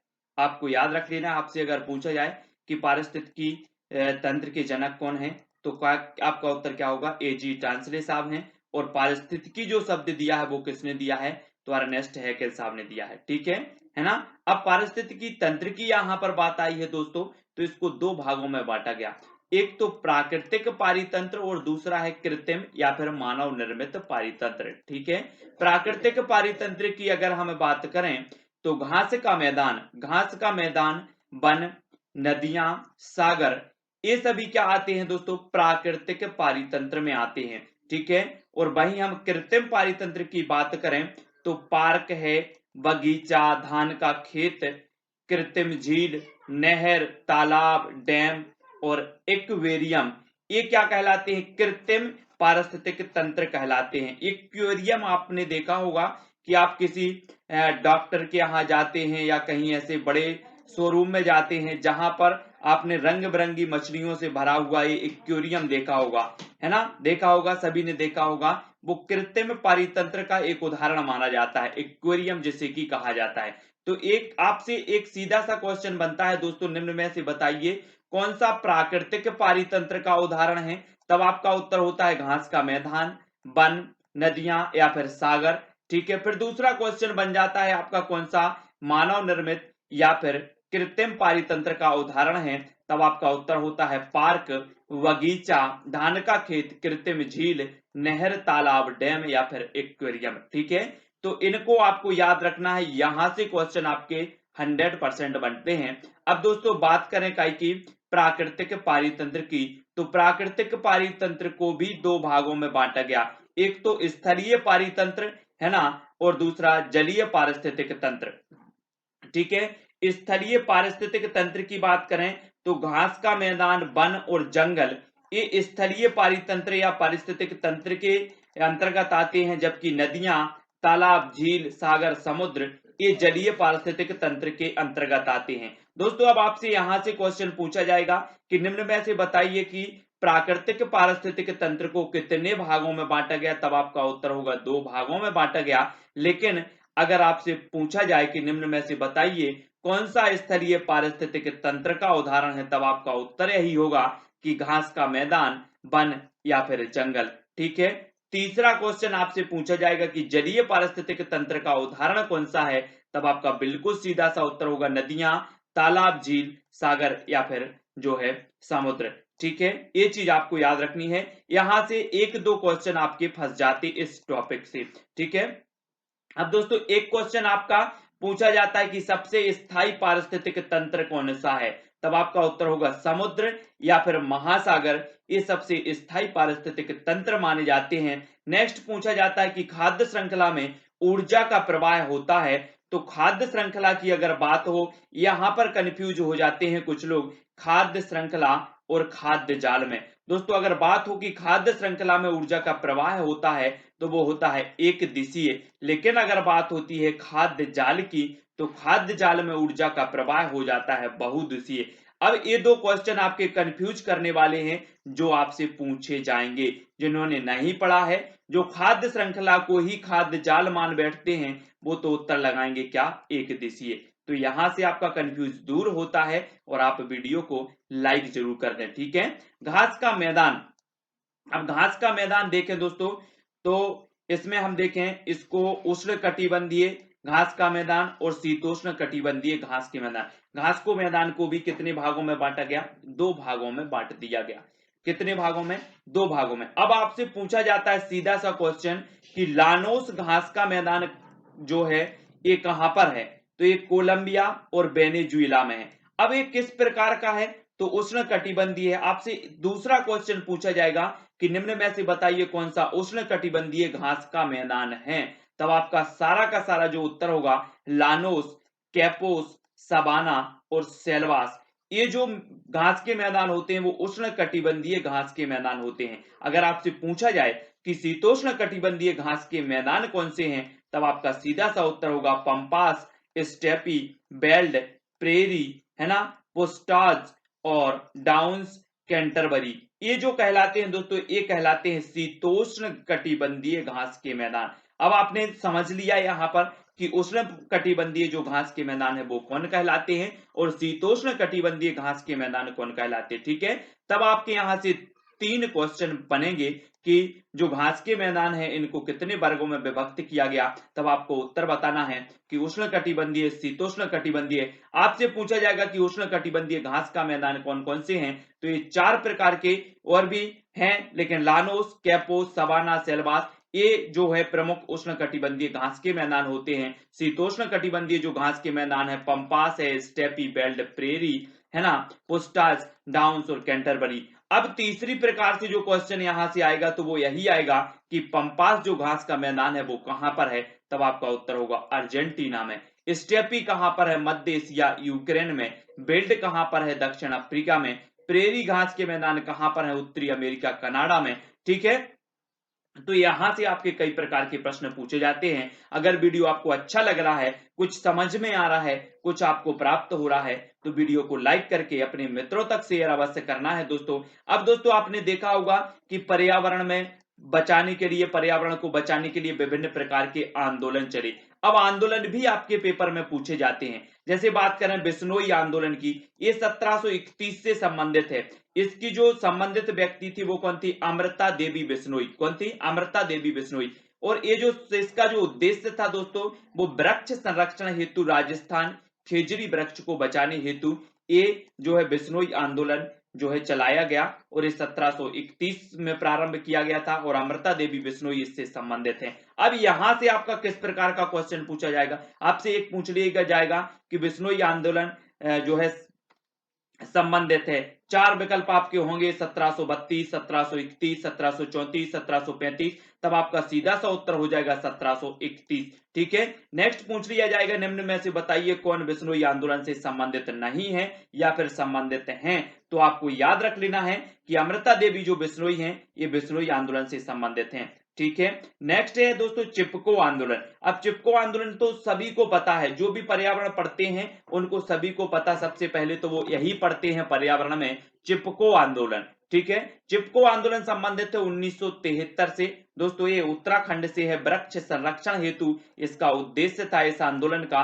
ठीक है, उत्तराखंड से संबंधित है और इसके जो प्रमुख थे सुंदरलाल बहुगुणा और चंडी प्रसाद भट्ट इसके प्रमुख माने जाते हैं। ठीक है, चिपको आंदोलन के। नेक्स्ट है अपिक्को आंदोलन। ये इसका जो सन माना जाता है वो माना जाता है दोस्तों 1983 और पांडुरंग हेगड़े जो हैं वो अपिक्को आंदोलन से संबंधित हैं। वन संरक्षण हेतु ये कर्नाटक में चलाया गया था। आपसे सीधा सा क्वेश्चन पूछा गया है जाएगा कि अपिक्को आंदोलन किस राज्य से संबंधित है, तब आपका उत्तर होगा दोस्तों कर्नाटक राज्य से संबंधित है। इसका ये कब प्रारंभ किया गया, तब आपका उत्तर होगा 1983। ठीक है, तो इनको याद करना है, नोट कर सको तो नोट्स भी कर लेना है, टेलीग्राम ग्रुप से जुड़ जाना है, इंस्टाग्राम से जुड़ जाना है, फेसबुक से जुड़ जाना है और वीडियो को लाइक शेयर करना है। आगे भी देखते हैं और भी ऐसे ही महत्वपूर्ण फैक्टों के बारे में पूछ लिए जाते हैं पर्यावरणीय पुस्तक एवं उनके लेखक के बारे में। ठीक है, पर्यावरणीय पुस्तकें और लेखक भी पूछे जाते हैं। टुमारो बायोडाइवर्सिटी, इसकी ये जो पुस्तक है वो किसकी है, ये वंदना सिवा की है। ठीक है, किसकी है, वंदना सिवा। आपसे सीधा सा क्वेश्चन पूछा जाएगा कि टुमारो बायोडाइवर्सिटी इस पुस्तक की जो लेखिका हैं या इस पुस्तक के लेखक हैं, इस प्रकार से किसी भी प्रकार से आपका जो है प्रश्न आएगा तो आपका उत्तर होगा वंदना सिवा। ठीक है, नेक्स्ट आपसे पूछा जाएगा संरक्षण एवं विनाश पुस्तक की जो है लेखिका कौन है, तो आपका उत्तर होगा सरला बहन। ठीक है, स्पर्श गंगा से संबंधित है। स्पर्श गंगा जो पुस्तक है वो किसकी है, तो रमेश पोखरियाल निशंक की है। ठीक है, इसको याद रखना है। डाउन टू अर्थ ये किसकी है, तो सुनीता नारायण की है। From green to evergreen revolution, ठीक है, इसकी जो लेखक हैं वो कौन है, तो डॉक्टर एम.एस. स्वामीनाथन साहब हैं। आप सभी को पता है दोस्तों कि 1966-67 में जो भारत में हरित क्रांति की शुरुआत हुई, उस हरित क्रांति के जो जनक माने जाते हैं भारत में, वो माने जाते हैं डॉक्टर एम.एस. स्वामीनाथन साहब। ठीक है, और इनकी जो एक पुस्तक का नाम है वो क्या है, from green to evergreen revolution. ठीक है, तो इसको याद रखना है। सुंदरलाल बहुगुणा की अगर बात करें तो धरती की पुकार इनकी पुस्तक है। Ecology and the politics of survival, ये जो पुस्तक है वो किसकी है, वंदना सिवा की है। बांध नहीं चाहिए, बांध पहाड़ का विनाश है, प्रमुख कथन है, तो ये सुंदरलाल बहुगुणा का है। ये सभी को याद रखना है। सुंदरलाल बहुगुणा को वृक्षों का आदमी कहा जाता है। आपसे क्वेश्चन बनेगा कि वृक्षों का आदमी किसे कहा जाता है, तब आपका उत्तर होगा सुंदरलाल बहुगुणा को। ठीक है, सभी लोग याद करेंगे। अगर आपको समझ में आ रहा है तो दोस्तों कमेंट के माध्यम से बताएं। अब बहुत सारे ऐसे परियोजना चली जो आपसे पूछ लिए जाते हैं, जैसे बात करें प्रोजेक्ट टाइगर की, आपसे सीधा सा क्वेश्चन पूछा जाएगा कि प्रोजेक्ट टाइगर की शुरुआत कब हुई, प्रोजेक्ट टाइगर परियोजना की शुरुआत कब हुई, तो आपका उत्तर होगा दोस्तों 1973। ठीक है, फिर पूछ लिया जाएगा प्रोजेक्ट एलिफेंट की शुरुआत कब हुई, तब आपका उत्तर होगा 1992।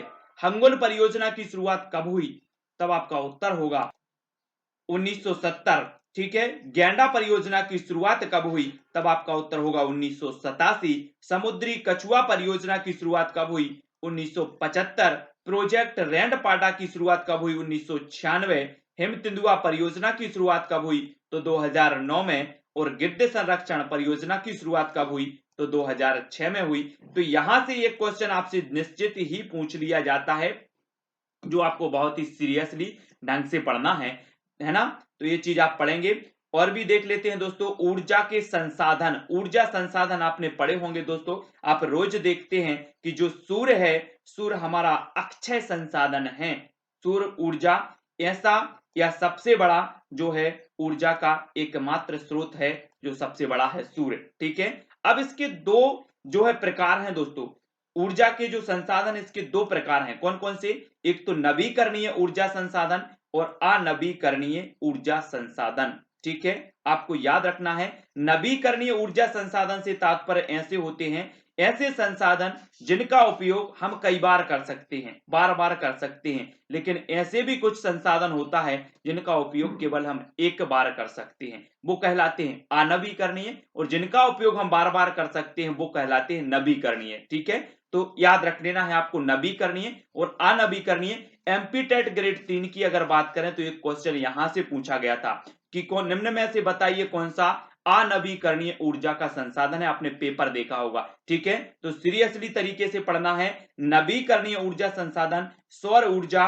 पवन ऊर्जा, भूतापीय ऊर्जा, बायोगैस ऊर्जा, ज्वारीय ऊर्जा और जल विद्युत, ये क्या है? ऊर्जा के नवीकरणीय ऊर्जा के संसाधन है। जबकि बात कर लेते हैं अनवीकरणीय ऊर्जा संसाधन, तो कोयला, डीजल, पेट्रोलियम और प्राकृतिक गैस, ये क्या कहलाते हैं? अनवीकरणीय ऊर्जा के संसाधन कहलाते हैं। ठीक है, तो ना नवीकरणीय ऊर्जा यानी कि गैर परंपरागत ऊर्जा के स्रोत, जैसे बात करें सौर ऊर्जा, पवन ऊर्जा, जल ऊर्जा, ज्वारीय ऊर्जा, भूतापीय ऊर्जा और बायोगैस ऊर्जा। अब दोस्तों यहां भी क्वेश्चन बनता है, अब आपको याद रख लेना है अनवीकरणीय यानी कि जिनको पुनः उपयोग में नहीं लाया जा सकता वो क्या है? परंपरागत हैं, और जिनको उपयोग में लिया जा सकता है वो गैर परंपरागत। अब यहां से क्वेश्चन, अब सभी को पता होता है दोस्तों कि हमने नवीकरणीय पढ़ लिया और अनवीकरणीय पढ़ लिया, लेकिन जो नवीकरणीय होते हैं उन्हें गैर परंपरागत ऊर्जा के स्रोत भी कहा जाता है, और जो अनवीकरणीय होते हैं उन्हें परंपरागत ऊर्जा के स्रोत भी कहा जाता है। ठीक है,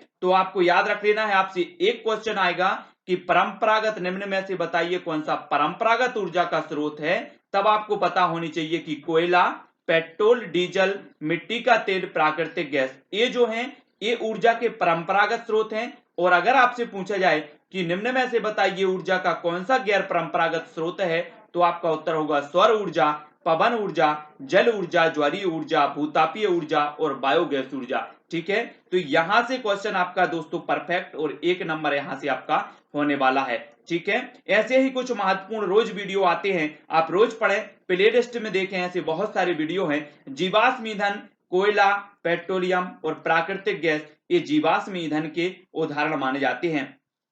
ठीक है, बायोडीजल प्राप्त होता है तो जेट्रोफा रतन जोत से ये प्राप्त होता है। बायोगैस का प्रमुख जो घटक है वो क्या है? मीथेन है। मेथेन गैस का उत्सर्जन होता है तो धान का खेत, दलदली स्थान, जुगाली करने वाले जो पशु हैं, इनसे मेथेन गैस का उत्सर्जन होता है। ठीक है, वाहनों में प्रयुक्त होने वाला प्राकृतिक गैस जो न्यूनतम पर्यावरण प्रदूषण करता है वो कौन सा है?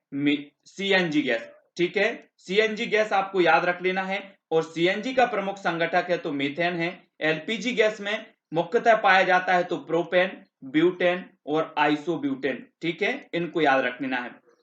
अब दोस्तों और भी कुछ पढ़ लेते हैं, कुछ और क्वेश्चन है दोस्तों, आपको बताना है जल का अणु सूत्र है तो क्या है? H2O। ठीक है, भारी जल का अणु सूत्र है तो D2O। जल की स्थायी कठोरता का कारण है तो कैल्शियम और मैग्नीशियम के क्लोराइड तथा सल्फेट। जल की अस्थायी कठोरता का कारण क्या है? कैल्शियम और मैग्नीशियम के बाइकार्बोनेट के कारण जल की अस्थायी कठोरता होती है। जल का अधिकतम जो घनत्व होता है दोस्तों वो होता है 4 अंश सेल्सियस पर। ठीक है, शुद्ध जल का पीएच मान जो होता है वो क्या होता है? 7। जल में उपस्थित कीटाणुओं को दूर करने के लिए उपयोग किया जाता है तो ब्लीचिंग पाउडर, पोटेशियम और परमैंगनेट। ठीक है, भारत का जल पुरुष कहा जाता है तो राजेंद्र सिंह को जल पुरुष कहा जाता है। पानी पंचायत प्रारंभ की गई तो पुणे महाराष्ट्र में की गई। ठीक है, विश्व जल संरक्षण दिवस मनाया जाता है तो 22 मार्च को मनाया जाता है। समुद्री जल में सर्वाधिक मात्रा में पाया जाता है तो सोडियम क्लोराइड पाया जाता है। सोडियम जो है जिलोलाइट का अणु सूत्र क्या है? तो आपको याद रख लेना है Na2Al2Si2O, है ना, और SXH2O, ये क्या होता है? सोडियम जियोलाइट का अणु सूत्र माना जाता है। ठीक है, जल की आर्द्रता को मापा जाता है तो हाइग्रोमीटर से मापा जाता है। वर्ष 2019 में मनाए गए विश्व जल दिवस का जो मुख्य विषय था वो क्या था, आपको याद रख लेना है, लिविंग नो वन बिहाइंड। ठीक है, किसी को पीछे नहीं छोड़ना, किसी को पीछे नहीं छोड़ना। ये 2019 में मनाए गए विश्व जल दिवस की थीम थी, विषय था। भारत में सर्वाधिक वर्षा होती है तो कहाँ होती है, मौसिनराम में होती है, जो कहां पर स्थित है, मेघालय में स्थित है। ठीक है, उत्तर प्रदेश की अगर बात करें तो उत्तर प्रदेश में सर्वाधिक वर्षा होती है गोरखपुर में। ठीक है, ये चीज भी याद रखने हैं। मध्य प्रदेश की अगर बात करें तो मध्य प्रदेश में सर्वाधिक वर्षा होती है कहां पर, पचमढ़ी में। ठीक है, और धूपगढ़ आपको पता होगा, धूपगढ़ जो है मध्य प्रदेश का सर्वोच्च बिंदु है। तरुण भारत संघ कार्यरत है तो ये राजस्थान में कार्यरत है। तरुण भारत संघ के चेयरमैन राजेंद्र प्रसाद। ठीक है, राजस्थान में प्रयोग होने वाली वर्षा संचयन की प्रारंभिक प्रणाली में एक पहाड़ी ढालान पर पत्थर का पुस्ता बांधा जाता था ताकि कृषि के लिए एक समतल खेत बनाया जा सके। इसे क्या कहते हैं, तो इसे मेड़बंदी कहा जाता है। ठीक है, पानी पंचायत आंदोलन शुरू किया गया था तो बिलासराव सालुखे द्वारा किया गया था। अरावली की पहाड़ियों में सिंचाई की एक महत्वपूर्ण विधि है तो साझा कुआं, ये अरावली की पहाड़ियों में है। ठीक है, इसको याद रख लेना है। महत्वपूर्ण प्रश्न है, आपको ग्रहों से संबंधित भी एक प्रश्न आया था एमपी टेट 2011 में। शनि ग्रह के चारों ओर कितने चमकदार वलय हैं, तो 7 चमकदार वलय हैं। किस ग्रह का घनत्व तो जल से भी कम है, तो शनि ग्रह का जो घनत्व है वो जल से भी कम है। पृथ्वी का एकमात्र जो उपग्रह है वो कौन सा है, चंद्रमा है। उत्तरी गोलार्ध कर्क रेखा पर सबसे बड़ा दिन होता है तो 21 जून को होता है। ठीक है, दक्षिणी गोलार्ध मकर रेखा पर सबसे बड़ा दिन होता है 22 दिसंबर को। किस दिन संपूर्ण पृथ्वी पर दिन और रात बराबर होते हैं, तो दिन रात बराबर होते हैं 23 सितंबर और 21 मार्च को। ठीक है, तो दोस्तों सबसे पहले हम बात करेंगे कि एकमात्र जलीय कीट बक्षी पौधा है तो कौन सा है। एकमात्र जलीय कीट बक्षी पौधा जो है यूट्रिकुलेरिया, कौन सा है, यूट्रिकुलेरिया, आपको याद रख लेना है, यूट्रिकुलेरिया।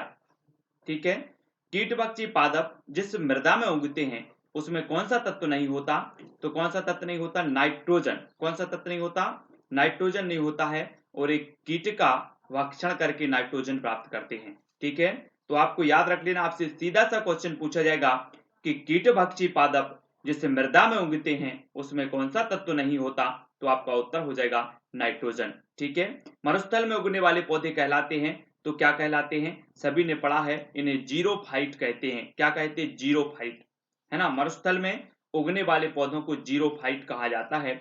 नमकीन तथा दलदली स्थान में उगने वाले पौधे फैलोफाइट कहलाते, क्या कहलाते, फैलोफाइट। जल में उगने वाले पौधे कहलाते हाइड्रोफाइट। आपसे सीधा सा क्वेश्चन बनेगा कि मरुस्थल में उगने वाले पौधों को क्या कहा जाता है, तो उत्तर होगा जीरोफाइट। जल में उगने वाले पौधे को कहा जाता है तो हाइड्रोफाइट। खरपतवार नाशी है तो कौन सा है, 2,4-D। 2,4-D एक खरपतवार नाशक होता है। ठीक है, खरपतवार को नष्ट करने वाला हार्मोन कौन सा है, ऑक्सिन। ऑक्सिन है। कोशिका विभाजन के लिए आवश्यक हार्मोन्स है तो साइटोकाइनिन। कच्चे फलों को पकाने वाला हार्मोन कौन सा है, तो एथिलीन। कच्चे फलों को पकाने वाला, ये तो कई बार पूछा गया है, कच्चे फलों को पकाने वाला जो हार्मोन है वो एथिलीन कहलाता है। कृत्रिम विधि से कच्चे फलों को पकाया जाता है तो एसिटिलीन से। कैसे पकाया जाता है, एसिटिलीन से। फूल खिलाने वाला हार्मोन कौन सा है, फ्लोरीजेन। फूल खिलाने वाला है फ्लोरीजेन। पादप हार्मोन्स नहीं है तो फाइटोक्रोम, ये पादप हार्मोन्स नहीं है। पत्तियों का हरा रंग होता है तो क्यों होता है, आपने देखा होगा पेड़ पौधों में जो पत्तियों का हरा रंग होता है वो होता है क्लोरोफिल के कारण। सभी को पता होगा क्लोरोफिल के कारण होता है। क्लोरोफिल में धातु पाई जाती है तो कौन सी पाई जाती है, मैग्नीशियम धातु पाई जाती है क्लोरोफिल में, और क्लोरोफिल के कारण पत्तियों का जो हरा रंग होता है। ठीक है, जीवन की संरचनात्मक एवं क्रियात्मक इकाई है तो क्या है, कोशिका। ठीक है, जीवन की संरचनात्मक एवं क्रियात्मक इकाई क्या है, कोशिका। सबसे छोटी कोशिका कौन सी है, माइकोप्लाज्मा और गैलीसेप्टिकम, ये सबसे छोटी कोशिका है। कोशिका का पावर हाउस कहा जाता है तो माइटोकॉन्ड्रिया को। माइटोकॉन्ड्रिया को कोशिका का पावर हाउस कहा जाता है। आत्मघात की थैली कौन सी है, लाइसोसोम। लाइसोसोम आत्मघात की थैली है। प्रोटीन की फैक्ट्री है तो कौन सी है, प्रोटीन की राइबोसोम। ठीक है, प्रोटीन की फैक्ट्री कौन सी है, राइबोसोम। आत्मघात की थैली कौन सी है? लाइसोसोम। कोशिका का पावर हाउस कहा जाता है माइटोकॉन्ड्रिया को, है ना। भारतीय ब्रायोफाइटा विज्ञान का पिता है तो प्रोफेसर एस.आर. कश्यप। कौन है? अगर आपसे क्वेश्चन पूछा जाएगा कि भारतीय ब्रायोफाइटा विज्ञान का पिता कौन है, तो प्रोफेसर कौन है? एस.आर. कश्यप। आप अगर लिखते भी जाते हैं इसी प्रकार से तो और भी अच्छे से याद होता है। जो आप देख रहे हैं लिख सको तो लिखते जाओ हर एक प्रश्न का उत्तर। भारतीय जीवाश्म वनस्पति विज्ञान का जनक जो है वो कौन है? बीरबल साहनी। भारतीय जीवाश्म वनस्पति विज्ञान के जनक माने जाते हैं बीरबल साहनी जी। भ्रूण विज्ञान के जनक कौन है? Professor P Maheshwari. ये भ्रूण विज्ञान के जनक माने जाते हैं। हरित क्रांति के जनक तो सभी को पता है डॉक्टर एम.एस. स्वामीनाथन साहब हैं। आधुनिक भारतीय शैवाल विज्ञान के जनक हैं तो प्रोफेसर M.O.P. आयंगर। ये आधुनिक भारतीय शैवाल विज्ञान के जनक माने जाते हैं। इनको एक बार फिर से पढ़ लो। भारतीय ब्रायोफाइटा विज्ञान के पिता प्रोफेसर एस.आर. कश्यप। भारतीय जीवाश्म वनस्पति विज्ञान के जनक बीरबल साहनी। भ्रूण विज्ञान के जनक प्रोफेसर पी माहेश्वरी। ठीक है। हरित क्रांति के जनक डॉक्टर M.S. स्वामीनाथन साहब और आधुनिक भारतीय शैवाल विज्ञान के जनक प्रोफेसर M.O.P. आयंगर साहब। प्रमुख कृषि संस्थान देख लो। भारतीय कृषि अनुसंधान संस्थान कहां पर है? तो नई दिल्ली में है। केंद्रीय चावल अनुसंधान संस्थान कहां पर है? तो ये कटक में है। केंद्रीय पादप अनुसंधान संस्थान कहां पर है? तो ये लखनऊ में। और केंद्रीय खाद्य प्रौद्योगिकी अनुसंधान संस्थान मैसूर। केंद्रीय औषधि अनुसंधान संस्थान लखनऊ।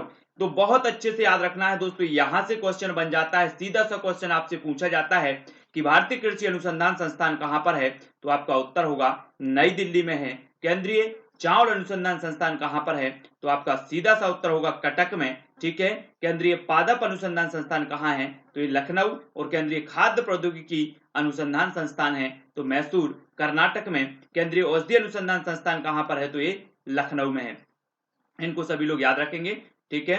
और भी देख लेते हैं कुछ महत्वपूर्ण परीक्षा उपयोगी तथ्यों में कि भारत का प्रथम राष्ट्रीय उद्यान है तो जिम कॉर्बेट राष्ट्रीय उद्यान उत्तराखंड में है। ठीक है दोस्तों, आपने पढ़ा होगा कि जो जातियां होती हैं, जो जीव जंतुओं की जाति होती है, अलग अलग प्रजाति के जो जीव जंतु होते हैं, जो प्रजाति खतरे में होती है ना, या फिर समाप्ति की ओर होती हैं, उन्हें रेड डाटा बुक में डाल दिया जाता है। अब रेड डाटा बुक की जब बात आती है कि रेड डाटा बुक क्या है, तो ये रेड डाटा बुक का प्रकाशन करता है IUCN। ठीक है। इसके द्वारा रेड डाटा बुक का प्रकाशन होता है और इसमें खतरे में जो जीव जंतुओं की प्रजाति होती है उनको दर्शाया जाता है। इसे रेड डाटा बुक कहा जाता है। ठीक है। गाय का दूध पीले सफेद रंग का होता है, क्यों होता है? कैरोटीन व कैसीन के कारण। गाय के दूध में क्या होता है? कैरोटीन व कैसीन, जिसके कारण इसका पीले सफेद रंग होता है गाय का दूध। सिनकोना पौधे की छाल का प्रयोग किया जाता है तो मलेरिया के उपचार में। मलेरिया की जो वैक्सीन होती है वो बनती है सिनकोना के पौधे की छाल से। रेड डाटा बुक में संकटग्रस्त प्रजातियों को दर्शाया जाता है तो गुलाबी पृष्ठों पर दर्शाया जाता है। रेड डाटा बुक में संकटग्रस्त प्रजातियों को गुलाबी पृष्ठों पर दर्शाया जाता है। हंसाने वाली गैस कौन सी है? नाइट्रस ऑक्साइड N2O, ये हंसाने वाली गैस कहलाती है। मिशन इंद्रधनुष अभियान संबंधित है तो टीकाकरण से संबंधित है। कैसे है? टीकाकरण से। मिशन इंद्रधनुष अभियान टीकाकरण से संबंधित है। और भी देख लेते हैं दोस्तों, कुछ खेल हैं और उनसे संबंधित कुछ ट्रॉफियां हैं, ये भी आपसे पूछ लिए जाएंगे क्योंकि खेल और कार्य भी आपके टॉपिक पर्यावरण में हैं। तो हॉकी से संबंधित कुछ ट्रॉफियां हैं तो रंगास्वामी कप, है ना। मैं आपको इसकी पूरी ट्रैक बना के दूंगा कि कौन सी ट्रॉफी किससे है। फिलहाल यहाँ पर पढ़ो रंगास्वामी कप, ये हॉकी से संबंधित है। ठीक है। आगा खां कप, ये भी हॉकी से संबंधित है। बेगम रसूल ट्रॉफी, ये भी हॉकी से संबंधित है। ध्यानचंद ट्रॉफी हॉकी से संबंधित। नेहरू ट्रॉफी हॉकी से संबंधित और इंदिरा गांधी गोल्ड कप, ये भी हॉकी से संबंधित हैं। फुटबॉल से संबंधित है तो डूरंड कप है। रोवर्स कप भी फुटबॉल से संबंधित है। संतोष ट्रॉफी है और मर्डेका कप, है ना, ये भी कैसे है? फुटबॉल से संबंधित है। आपको याद रख लेना, आपसे पूछा जाएगा, सीधा सा क्वेश्चन आएगा, डूरंड कप किस खेल से संबंधित ट्रॉफी है? तो किस खेल से संबंधित है? फुटबॉल से संबंधित है। ठीक है। संतोष ट्रॉफी किस खेल से संबंधित है? तो फुटबॉल से है। ठीक है। रणजी ट्रॉफी संबंधित है तो क्रिकेट से संबंधित है। ईरानी ट्रॉफी संबंधित है, क्रिकेट से संबंधित है। दिलीप ट्रॉफी संबंधित है तो क्रिकेट से है। सीके नायडू है ना ट्रॉफी, सीके नायडू ट्रॉफी ये भी क्रिकेट से संबंधित है। देवधर ट्रॉफी भी कैसे संबंधित है, क्रिकेट से संबंधित है। टेबल टेनिस जयलक्ष्मी कप संबंधित है टेबल टेनिस से। राजकुमारी चैलेंज कप ये भी टेबल टेनिस से संबंधित है। रामानुज ट्रॉफी ये टेबल टेनिस से संबंधित है। नारंग कप की बात करें तो ये बैडमिंटन से संबंधित है। चड्डा कप भी बैडमिंटन से संबंधित है। नेहरू कप बास्केटबॉल से संबंधित है। फेडरेशन कप भी बास्केटबॉल से संबंधित है। एजार कप संबंधित है पोलो से। पृथ्वीपाल सिंह कप पोलो से संबंधित है। राधा मोहन कप संबंधित है पोलो से। और क्लासिक कप भी पोलो से संबंधित है। आपसे क्वेश्चन आएगा कि सर्किट कप किस खेल से संबंधित है, तो गोल्फ से। वाकर कप किस खेल से संबंधित है, तो ये गोल्फ से है। ठीक है, राइडर कप संबंधित है गोल्फ से। प्रिंस ऑफ वेल्स कप संबंधित है तो गोल्फ से है। ठीक है, इसको आपको याद रखना है। और भी कुछ महत्वपूर्ण प्रश्न उनके बारे में देख। अगला है दोस्तों, भारत में सबसे पहले सूर्योदय होता है तो कहां पर होता है, ये होता है दोस्तों अरुणाचल प्रदेश में। भारत में सबसे पहले सूर्योदय होता है अरुणाचल प्रदेश में। सबसे कठोर पदार्थ कौन सा है, तो सबसे कठोर पदार्थ होता है हीरा। और हीरा के लिए मजगवा खान जानी जाती है जो कि पन्ना जिले में स्थित है। ठीक है ना। और हीरा संग्रहालय बनाया जा रहा है कहां पर, खजुराहो में। खजुराहो में हीरा संग्रहालय बनाया गया है। ठीक है, गोवा के लोग किस तेल में वनी मछली खाते हैं, तो ये खाते हैं नारियल तेल में। केरल के लोग नारियल डली हुई किसी भी करी के साथ उबला जो है टेपियोका खाते हैं, है ना। हैदराबाद में स्थित हुसैन सागर झील किस जीव की वृद्धि से नष्ट हुई, तो जलकुंभी से ये नष्ट हुई है। परितंत्र का गतिक हृदय कहलाता है, तो ऊर्जा प्रवाह व खनिज चक्र ये परितंत्र का गतिक हृदय कहलाता है। अंतरिक्ष यान में बनाया गया परितंत्र होता है तो कैसा होता है, कृत्रिम होता है। मानव निर्मित पारिस्थितिक तंत्र है तो फसल पारितंत्र ये मानव निर्मित पारिस्थितिक तंत्र है। अंतरराष्ट्रीय अम्ल वर्षा सूचना केंद्र स्थापित किया गया तो ओस्लो में। कहां पर किया गया अंतरराष्ट्रीय अम्ल वर्षा सूचना केंद्र, ओस्लो। भारत में मैंग्रोव वनस्पति अधिक विस्तृत रूप से पाई जाती है, ये पाई जाती है सुंदरबन में। ठीक है, पारिस्थितिक स्थायी मितव्ययिता है यह किस आंदोलन का नारा है, तो ये चिपको आंदोलन का नारा है। ओजोन गैस का सर्वाधिक संकेंद्रण किस मंडल में मिलता है, तो समताप मंडल में। समताप मंडल सभी को पता है कि इस मंडल को तो ओजोन मंडल के नाम से भी पुकारा जाता है। ठीक है, महासागरों में पाई जाने वाली प्रवाल भित्तियों के विरंजन का कारण है तो क्या है, ग्लोबल वार्मिंग। ठीक है, और दोस्तों अब आपको बताना है एक और जो प्रश्न है कि विश्व का फेफड़ा किसे कहा जाता है। विश्व का फेफड़ा बताना है तो आपका सीधा सा उत्तर होगा विश्व का फेफड़ा ब्राजील के वनों को कहा जाता है, विश्व का फेफड़ा। ठीक है, ब्राजील के वनों को। किस मैदान क्षेत्र में हरित क्रांति की शुरुआत की गई, तो वांगार। भारत के किस राज्य में उसके क्षेत्रफल का अधिकतम प्रतिशत राष्ट्रीय उद्यानों संरक्षित क्षेत्रों के अंतर्गत आता है, तो वो आता है सिक्किम। धुएं में आंख में जलन पैदा करने वाला पदार्थ कौन सा है, तो नाइट्रिक ऑक्साइड। Nitric oxide. यदि पृथ्वी एवं अंतरिक्ष के बीच से वायुमंडल को हटा हुआ माना जाए तो आसमान का रंग कैसा होगा। पृथ्वी एवं अंतरिक्ष के बीच से वायुमंडल को हटा हुआ माना जाए तो अंतरिक्ष का जो रंग होगा वो कैसा होगा, काला। मोस्ट इंपोर्टेंट आईएमपी क्वेश्चन, कैसा होगा, काला होगा। सबसे निम्न तापमान किस मंडल का होता है, तो ये होता है मध्य मंडल का। क्या किस मंडल का होता है, मध्य मंडल का। आपने सबसे नीचे परत पड़ी होगी क्षोभ मंडल, फिर होती है समताप मंडल, फिर होती है मध्य मंडल। ये मध्य मंडल का सबसे कम तापमान होता है, मध्य मंडल का। समुद्र की गहराई मापने, सिग्नल देने एवं छिपी वस्तुओं का पता लगाने में किस ध्वनि तरंग का प्रयोग किया जाता है, तो वो ध्वनि तरंग का नाम है पराश्रव्य ध्वनि तरंग। क्या नाम है, पराश्रव्य ध्वनि तरंग। ठीक है, अब दोस्तों पर्यावरण शिक्षा आधारित है तो किस पर आधारित है। सभी को पता है कि आज की जो समावेशी कक्षा है, समावेशी शिक्षा जो प्रणाली चल रही है उसमें बाल केंद्रिता पर जो है ध्यान दिया जाता है या फिर बाल केंद्रित शिक्षा पर जोर दिया जाता है। पर्यावरण अध्ययन में एनसीएफ सुझाती है तो क्या सुझाती है, एनसीएफ बच्चों के स्कूली जीवन को बाहर के जीवन से जोड़ना, ये एनसीएफ सिखाती है। पर्यावरण अध्ययन के पाठ्यक्रम में बांटा गया है तो 6 थीमों में बांटा गया है। ठीक है, वो थीमें देखो दोस्तों, वर्तमान पर्यावरण अध्ययन पाठ्यक्रम को 6 थीमें में बांटा गया, वो कौन कौन सी है। आपसे सीधा सा एक क्वेश्चन बनेगा, निम्न में से बताइए कौन सा पर्यावरण अध्ययन के पाठ्यक्रमों की थीमों में से नहीं है, तो आपका उत्तर होना चाहिए परिवार एवं मित्र है, भोजन है, पानी है, आवास है, यात्रा, हम चीजें कैसे सीखते हैं। आपने देखा होगा कि यही जो सिलेबस में आपको मिल जाता है कि परिवार और मित्र आपने पढ़ा, भोजन भी पढ़ा, पानी, आवास, यात्रा, हम चीजें, ये पाठ्यक्रम में है ना। तो आपको याद रख लेना, 6 थीमों में इनको बांटा गया है। ईबीएस संक्षेपण का अर्थ क्या है? ईबीएस संक्षेपण का अर्थ होता है दोस्तों एनवायरमेंटल स्टडीज, ठीक है। एनसीएफ 2005 सिफारिश नहीं करती, किसकी? कक्षा 1 और 2 में पर्यावरण अध्ययन की पाठ्य पुस्तकों की सिफारिश नहीं करती। कौन? एनसीएफ 2005। कक्षा 3 से 5 तक की एनसीईआरटी की हिंदी एवं अंग्रेजी में पर्यावरण का शीर्षक क्या है? तो आपको ये भी पता होनी चाहिए, क्योंकि आप प्राथमिक कक्षा से संबंधित अगर हैं, प्राथमिक कक्षा से संबंधित पेपर दे रहे हैं, तो एनसीईआरटी कक्षा 3 से 5 तक की जो कक्षा है, जो पुस्तक है, उसे कहा जाता है, क्या कहा जाता है? हिंदी एवं अंग्रेजी में पर्यावरण का जो शीर्षक है वो आसपास, ठीक है, लुकिंग अराउंड, ये अंग्रेजी में है। पर्यावरण अध्ययन के शिक्षण हेतु कौन सा उद्देश्य नहीं है? तो विज्ञान के आधारभूत प्रत्ययों और सिद्धांतों को रटकर याद करना, ये सिद्धांत नहीं माना जाता, ये उद्देश्य नहीं माना जाता। प्राथमिक स्तर पर ईबीएस की पढ़ाई का एक प्रमुख उद्देश्य क्या है प्राथमिक स्तर पर? तो कक्षा की पढ़ाई को शिक्षार्थी के विद्यालय से बाहर के जो है जीवन को जोड़ना, है ना, अपने आसपास के वातावरण के साथ जोड़ना। अब दोस्तों यहां पर कुछ दिए हैं, कुछ यहां से एक क्वेश्चन आपका पक्का बन जाता है। पढ़ने की अक्षमता, एलेक्सिया और डिसलेक्सिया, ठीक है। मौखिक रूप से सीखने की अक्षमता, अफेजिया, डिस्फेजिया। लिखने की अक्षमता, डिस्ग्राफिया। गणित सीखने की अक्षमता, डिस्कैल्कुलिया। प्राथमिक स्तर पर शिक्षार्थियों का आकलन करने का सर्वश्रेष्ठ तरीका क्या है? तो पोर्टफोलियो है। एक अच्छे परीक्षण की विशेषताएं होती हैं वैधता, विश्वसनीयता, वस्तुनिष्ठता और व्यवहारिकता।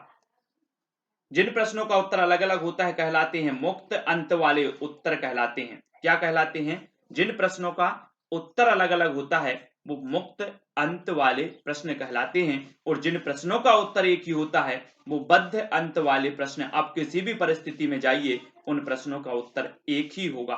तो ये बद्ध अंत वाले प्रश्न हैं, जिनके अलग अलग हो सकते हैं, वो मुक्त अंत वाले प्रश्न हैं, ठीक है, इनको याद रखना है। और भी देख लेते दोस्तों, operation black board. Operation black board 1987-88 में प्रारंभ किया गया। राष्ट्रीय साक्षरता मिशन 1988, ठीक है। सर्व शिक्षा अभियान 2000-2001। नई शिक्षा नीति डॉक्टर कस्तूररंगन वाली 2017। महिला शिक्षा पर राष्ट्रीय समिति दुर्गाबाई देशमुख समिति 1958 में मुक्त महिला शिक्षा पर राष्ट्रीय समिति बनी है। पर्यावरण अध्ययन के संदर्भ में बोझ के बिना सीखना क्या बताता है? अवबोध का भार कम करने की जरूरत, बोझ के बिना सीखना। प्राथमिक स्तर पर शिक्षण की खेल विधि आधारित है, तो शिक्षण की विधि सिद्धांत पर, शिक्षण विधि के सिद्धांत पर आधारित है खेल विधि। कुछ प्रतीक चिन्ह है, उनको भी याद करना है। कलम, कलम काय का संस्कृति एवं सभ्यता का प्रतीक है। रेड क्रॉस डॉक्टरी सहायता या अस्पताल का प्रतीक है। लाल झंडा खतरे या फिर क्रांति का प्रतीक है। काला झंडा विरोध का प्रतीक है। उल्टा झंडा संकट का प्रतीक है। उल्टा झंडा, झुका झंडा राष्ट्रीय शोक का प्रतीक है। चक्र प्रगति का प्रतीक है। लाल प्रकाश खतरा यातायात में रुकने का प्रतीक है। हरा प्रकाश यातायात को जाने का प्रतीक है, ठीक है। अब प्रमुख पर्यटन स्थल हैं जिनको भी हम जानेंगे, जैसे एलिफेंटा की गुफा, ये कहां पर है? महाराष्ट्र में है। निर्माण करवाया था राष्ट्रकूट शासकों द्वारा। अजंता की गुफा महाराष्ट्र में है, निर्माण गुप्त शासनकाल में हुआ था। एलोरा की गुफाएं महाराष्ट्र में है, औरंगाबाद, बौद्धों के द्वारा ये हुआ था एलोरा की गुफाएं। तो अजंता, एलिफेंटा, एलोरा की गुफाएं ये महाराष्ट्र में है, इनको आपको याद रखना है, अलग अलग शासकों ने इनका निर्माण करवाया है। एकमात्र जलीय कीट भक्षी पौधा कौन सा है? तो ये तो हमने पढ़ लिया है, यूट्रिकोलेरिया, ठीक है। इसको फिर से, यूट्रिकोलेरिया, ये कुछ कठिन प्रश्न थे, इनको हमें फिर से एक बार पढ़ना है। एकमात्र जलीय कीट भक्षी पौधा है यूट्रिकोलेरिया। कीट भक्षी पादप जिस मृदा में उगते हैं उसमें कौन सा तत्व नहीं होता? नाइट्रोजन। मरुस्थल में उगने वाले पौधे कहलाते जीरोफाइट। नमकीन तथा दलदली स्थान में उगने वाले पौधे हेलोफाइट, ठीक है। जल में उगने वाले पौधे हाइड्रोफाइट। खरपतवार नाशी है तो 2,4-D है। खरपतवार को नष्ट करने वाला हार्मोन ऑक्सिन। कोशिका विभाजन के लिए आवश्यक हार्मोन साइटोकाइनिन है, साइटोकाइनिन। कच्चे फलों को पकाने वाला हार्मोन है एथिलीन। कृत्रिम विधि से कच्चे फलों को पकाया जाता है एसिटिलिन से। कैसे? एसिटिलिन से, ठीक है। फूल खिलाने वाला हार्मोन है फ्लोरिजेन। पादप हार्मोन नहीं है तो फाइटोक्रोम है, पत्तियों का हरा रंग होता है तो क्लोरोफिल के कारण होता है। क्लोरोफिल में धातु पाई जाती है तो मैग्नीशियम धातु पाई जाती है। जीवन संरचनात्मक एवं क्रियात्मक इकाई है तो काय का है, कोशिका का। सबसे छोटी कोशिका कौन सी है, माइकोप्लाज्मा गैलीसेप्टिकम। कोशिका का पावर हाउस तो सभी को पता है, माइटोकॉन्ड्रिया को कहा जाता है। आत्मघाती की थैली लाइसोसोम है और प्रोटीन की फैक्ट्री है राइबोसोम। इनको भी आपको याद रखना है, ठीक है। और कुछ सिद्धांत यहाँ पर दिए हैं, संबंधवाद का सिद्धांत थांडाइक है, ठीक है। क्रिया प्रसूत अनुबंधन स्किनर साहब ने दिया। प्रबलन का सिद्धांत हल ने दिया। अंतर्दृष्टि अधिगम सिद्धांत वर्दीमर कोहलर कोपका द्वारा दिया गया। सामाजिक अधिगम सिद्धांत अल्बर्ट और बंडूरा ने दिया। और क्लासिकल अनुबंधन सिद्धांत किसने दिया है, पावलाव ने दिया है। तो ये कुछ सिद्धांत भी हैं। आयोग और समितियां और पढ़ लेते हैं दोस्तों हम। यशपाल समिति 1992-93, ये शिक्षा बिना बोझ के, ठीक है। ये इसका जो उद्देश्य था वो क्या था, शिक्षा बिना बोझ के, है ना। और डॉक्टर एस राधाकृष्णन आयोग 1948-49, राष्ट्रीय विश्वविद्यालय शिक्षा आयोग भी इसे कहा जाता है। राष्ट्रीय विश्वविद्यालय शिक्षा आयोग 1948-49 माना जाता है इसका राष्ट्रीय। डॉक्टर एस राधाकृष्णन आयोग। डॉक्टर डी एस कोठारी आयोग 1964, सामाजिक उत्तरदायित्व व नैतिक शिक्षा से संबंधित है ना। जस्टिस जे एस वर्मा समिति, शिक्षकों की दक्षता की समय समय पर जांच, जस्टिस जे एस वर्मा समिति 2012। संबंध, सबसे पहले हम अंटार्कटिका महाद्वीप को पढ़ेंगे, ठीक है। एक क्वेश्चन आपसे पूछा जाएगा कि श्वेत महाद्वीप किसे कहते हैं, तो अंटार्कटिका महाद्वीप को श्वेत महाद्वीप कहा जाता है। दक्षिणी ध्रुव पर पहुंचने वाला प्रथम व्यक्ति एमंडसेन था। सक्रिय ज्वालामुखी है तो कौन सा है, माउंट एरबुस, ये सक्रिय ज्वालामुखी है यहाँ का। अंटार्कटिका की मुख्य वनस्पति लाइकेन और मॉस है। भारतीय द्वितीय शोध संस्थान है कौन सा, मैत्री, 1989 में स्थापित किया गया। भारतीय तृतीय शोध संस्थान कौन सा है, तो भारतीय है, ठीक है। तो ये अंटार्कटिका के बारे में कुछ आपसे अगर क्वेश्चन पूछ लिया जाए कि श्वेत महाद्वीप किसे कहते हैं, तब आपका सीधा उत्तर होगा अंटार्कटिका महाद्वीप को कहते हैं, ठीक है। अब दोस्तों हम अफ्रीका महाद्वीप के कुछ महत्वपूर्ण प्रश्नों को देखेंगे। विश्व का दूसरा सबसे बड़ा महाद्वीप कौन सा है, तो अफ्रीका महाद्वीप है, ठीक है। दूसरा सबसे बड़ा महाद्वीप, है ना। ड्रकेंसबर्ग पर्वत स्थित है तो ये भी अफ्रीका महाद्वीप में है, ड्रकेंसबर्ग। स्वर्ण नगर स्थित है तो दक्षिण अफ्रीका जोहान्सबर्ग, इसे स्वर्ण नगर कहा जाता है, ठीक है। हीरो का नगर किम्बरले, हीरो का नगर किम्बरले, ये भी कहां पर है, अफ्रीका महाद्वीप में है। वनों का देश कहा जाता है तो कांगो को वनों का देश कहा जाता है। जनजातियों का महाद्वीप है तो अफ्रीका महाद्वीप है, ठीक है।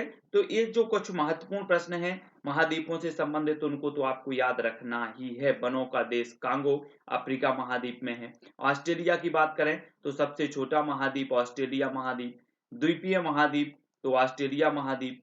प्यासी भूमि का देश Australia. Land of kangaroo Australia. The land of golden fleece ये भी ऑस्ट्रेलिया आपका उत्तर होगा, ठीक है। दक्षिण का ब्रिटेन कहा जाता है तो कहा जाता है किसे, न्यूजीलैंड को, ठीक है। आपसे क्वेश्चन पूछा जाएगा दक्षिण का ब्रिटेन किसे कहा जाता है, तो न्यूजीलैंड। न्यूजीलैंड का राष्ट्रीय पक्षी क्या है, तो कीवी है। तो ऑस्ट्रेलिया के बारे में आपको याद रख लेना है कि ये सबसे छोटा महाद्वीप है। प्यासी भूमि का देश भी इसे कहा जाता है। लैंड ऑफ कंगारू भी इसे कहा जाता है, ठीक है। ये द्वीपीय महाद्वीप भी है। ये ऑस्ट्रेलिया महाद्वीप के बारे में जो महत्वपूर्ण चीजें हैं वो देखी। अब यूरोप महाद्वीप के बारे में देखो, किसे प्रायद्वीपों का प्रायद्वीप कहा जाता है, तो प्रायद्वीपों का प्रायद्वीप कहा जाता है यूरोप महाद्वीप को, ठीक है। विश्व का अन्न भंडार रोटी की डलिया कहा जाता है तो यूक्रेन को। यूक्रेन में एक दोस्तों जैसे हमारे यहाँ भोपाल गैस दुर्घटना हुई थी, ऐसे ही यहाँ पर यूरेनियम के रिसाव से एक घटना हुई थी यूक्रेन की, जो भी आज हम यहाँ पढ़ेंगे। तो विश्व का जो अन्न भंडार है रोटी की डलिया वो यूक्रेन को कहा जाता है। झीलों का देश फिनलैंड को कहा जाता है। यूरोप का खेल का मैदान कौन सा है, स्विट्जरलैंड है। यूरोप का गर्म कंबल है तो गल्फ स्ट्रीम, ये यूरोप का क्या है, गर्म कंबल कहलाता है। इटली की गंगा पो नदी, इटली की गंगा कहा जाता है पो नदी को। किसानों का देश समुद्रों की रानी कहा जाता है फ्रांस, फ्रांस को किसानों का देश और समुद्र की रानी कहा जाता है, ठीक है, जो कि कहां पर है, यूरोप महाद्वीप में है ना। अब उत्तरी अमेरिका की देखो तो नई दुनिया कहा जाता है उत्तरी अमेरिका को, है ना। आपसे पूछा जाएगा नई दुनिया किस महाद्वीप को कहा जाता है, तब आपका उत्तर होगा उत्तरी अमेरिका को कहा जाता है। कौन सी नहर उत्तरी अमेरिका तथा दक्षिणी अमेरिका को जोड़ती है? तो उत्तरी अमेरिका और दक्षिणी अमेरिका को जोड़ने वाली जो नहर है वो पनामा नहर है। ठीक है। रेड इंडियन जनजाति है तो कौन सी है? उत्तरी अमेरिका, ये रेड इंडियन जनजाति है। चीनी का कटोरा कहा जाता है तो क्यूबा को, क्यूबा को क्या कहा जाता है? चीनी का कटोरा। ठीक है। सबसे बड़ा रेलवे जंक्शन है तो शिकागो। ठीक है। सबसे बड़ा बंदरगाह है तो न्यूयॉर्क है। सबसे बड़ी सोने की खान है तो ओंटेरियो कनाडा, ये सबसे बड़ी सोने की खान है उत्तरी अमेरिका में। ठीक है। अब एशिया महाद्वीप देख लो। एशिया महाद्वीप विश्व का सबसे बड़ा महाद्वीप है ना। ये सबसे बड़ा महाद्वीप कौन सा है? एशिया महाद्वीप। विश्व की सबसे ऊंची चोटी भी एशिया महाद्वीप में है, माउंट एवरेस्ट, है ना। 8,848 से 8,850 मीटर इसकी ऊंचाई है। एशिया को अफ्रीका से अलग करता है तो लाल सागर और सुएज नहर करती है। एशिया को अफ्रीका से लाल सागर और सुएज नहर। एशिया को उत्तरी अमेरिका से अलग करती है तो बेरिंग जल संधि करती है। विश्व का सबसे बड़ा प्रायद्वीप है तो अरब प्रायद्वीप है। माउंट एवरेस्ट पर्वतमाला जिसे नेपाल में जाना जाता है तो ये जाना जाता है सागरमाथा के नाम से। विश्व का सबसे ऊंचा पठार है तो पामीर का पठार, विश्व का सबसे ऊंचा। एशिया की सबसे लंबी नदी कौन सी है? तो यांगसी एशिया की सबसे लंबी नदी है। विश्व में सर्वाधिक वर्षा होती है तो मौसिन राम। ठीक है। लाल सागर एवं भूमध्य सागर को जोड़ती है तो सुएज नहर जोड़ती है। मौसिन राम कहां पर है? मेघालय भारत में है। आर्कटिक एवं प्रशांत महासागर को जोड़ती है तो बेरिंग जलडमरू मध्य जोड़ती है। अंतरराष्ट्रीय तिथि रेखा समानांतर है तो बेरिंग जल संधि। ठीक है। तो ये एशिया महाद्वीप के बारे में कुछ महत्वपूर्ण बिंदु थे कि यहाँ पर सागर माता है जो विश्व का सबसे ऊंचा पर्वत शिखर है। ठीक है। और ये विश्व का सबसे बड़ा महाद्वीप है एशिया महाद्वीप। ठीक है। सागर माता की जो ऊंचाई है 8,850 मीटर है और ये नेपाल में स्थित है। नेपाल में से सागर माता कहा जाता है। विश्व का सबसे ऊंचा पठार भी एशिया में है, पामीर का पठार। ठीक है। विश्व में सर्वाधिक वर्षा होती है तो मौसिन राम, ये भी एशिया में है ना। ये सारी चीजें हैं दोस्तों। अब एक चीज और पढ़ना है हमें, भारत का जल पुरुष। भारत का जल पुरुष किसे कहा जाता है? तो वो कहा जाता है राजेंद्र सिंह को। सभी को पता है, और भी रिवाइज करते जाओ। भारत का वर्डमैन कहा जाता है सलीम अली को। वृक्ष मित्र Sunderlal Bahuguna. Tiger man of India Kailash Sankhala. Dolphin man of India Ravindra Sinha, है ना। Dolphin man of India Ravindra Sinha को कहा जाता है। Ice man of India Chewang Norphel, Chewang Norphel. ठीक है। Ice man of India. और हीरो ऑफ एनवायरमेंट कहा जाता है माइक पांडे को। ठीक हो, माइक पांडे को याद रख लेना आपको, माइक पांडे, है ना। अब कुछ एग मार्क है दोस्तों, इनके बारे में पढ़ेंगे। कुछ मानक हैं तो ब्यूरो मानक ये किससे संबंधित है? अगर आपसे पूछा जाएगा निम्न में से बताइए ब्यूरो मानक किससे संबंधित है, तो ये पर्यावरण प्रदूषण रोकने हेतु वाहनों पर ये लगाया जाता है ब्यूरो मार्क। एग मार्क देखो, एग मार्क खाद्य पदार्थ की शुद्धता व गुणवत्ता के लिए एग मार्क जो है लगाया जाता है। सोने की गुणवत्ता के लिए हॉलमार्क और पर्यावरण अनुकूल के लिए इको मार्क। ठीक है। अगर आपसे पूछा जाएगा कि इको मार्क संबंधित है तो पर्यावरण अनुकूलन के लिए। एग मार्क संबंधित है तो खाद्य पदार्थ की गुणवत्ता के लिए। ब्यूरो मानक संबंधित है तो पर्यावरण प्रदूषण रोकने हेतु वाहनों के लिए, वाहनों पर लगाया जाता है। सोने की गुणवत्ता हॉलमार्क संबंधित है तो ये सोने की गुणवत्ता के लिए संबंधित है। ठीक है। ये चीज आपको देखना है दोस्तों। आपसे क्वेश्चन आएगा एक कि अरब सागर, बंगाल की खाड़ी और हिंद महासागर का मिलान बिंदु है तो कौन सा है? जल्दी से आपको बताना होगा कि अरब सागर, बंगाल की खाड़ी और हिंद महासागर का जो मिलन बिंदु है वो कौन सा है? कन्याकुमारी। ठीक है। इसको आपको याद रख लेना है, क्या है? कन्याकुमारी। विश्व का सबसे बड़ा जलप्रपात कौन सा है? तो एंजल जलप्रपात है। सबसे उपजाऊ मैदान है तो खादर। मालाबार तट का मैदान किस राज्य में है? तो ये केरल में है, इसको भी याद रखना। पर्यावरण संरक्षण के लिए ग्रीन आर्मी को किस देश में प्रारंभ किया? तो ये किया गया ऑस्ट्रेलिया में। वर्षा की बूंदें गोल होने का कारण है तो क्या है? पृष्ठ तनाव।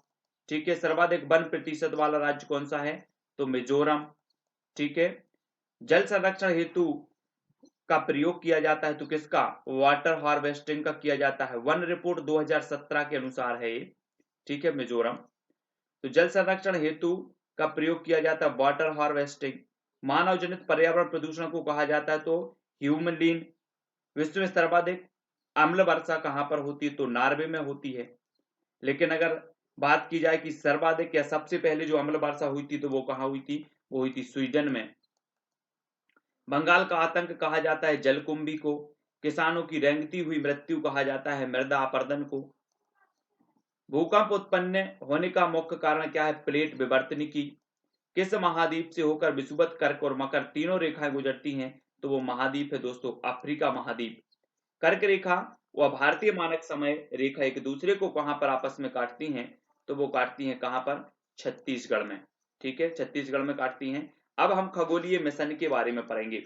खगोलीय जो मिशन है आपके अंतरिक्ष विज्ञान से संबंधित एक टॉपिक है पर्यावरण में, उसमें कि अपोलो 11 चंद्र अभियान ये संबंधित है, तो ये नासा नासा द्वारा भेजा गया 1969 में। ठीक है, चंद्रयान फर्स्ट भारत ने भेजा 22 अक्टूबर 2008 में, इसका सन आपको याद रख लेना है। चंद्रयान 2 भारत ने भेजा 22 जुलाई 2019 को। ठीक है, 22 जुलाई 2019। मंगलयान अभियान भेजा 2013 मंगलयान। ठीक है, सूर्य के अध्ययन हेतु सोलर बी ये कब भेजा गया, 2006 में, इसको याद रखेंगे। प्रचंड 50, चीखता 60, गरजता 40, ये जो पवने हैं कहलाती हैं क्या, पछुआ पवने। ठीक है, भारत में सबसे कम वर्षा होती है तो कहां पर होती है, लेह जम्मू कश्मीर में। ये चीज भी आपको याद रखनी है। और भी कुछ महत्वपूर्ण है। अब दोस्तों हमें खिलाड़ियों के उपनाम देखना है, कौन सा खिलाड़ी किस खेल से संबंधित है। तो मेजर ध्यानचंद ये संबंधित है काय से, हॉकी के जादूगर से संबंधित है। हॉकी के जादूगर इनका उपनाम है ना। हॉकी के जादूगर अगर बोल दिया जाए तो सबके मन में आ जाता है कि मेजर ध्यानचंद। ठीक है, और पीटी ऊषा इनका उपनाम है उड़न परी। क्या है, उड़न परी है। मिल्खा सिंह फ्लाइंग सिख, इनका उपनाम क्या है, फ्लाइंग सिख, मिल्खा सिंह का। हिमा दास का ढींग एक्सप्रेस, हिमा दास का क्या है उपनाम, ढींग एक्सप्रेस। सचिन तेंदुलकर का मास्टर ब्लास्टर।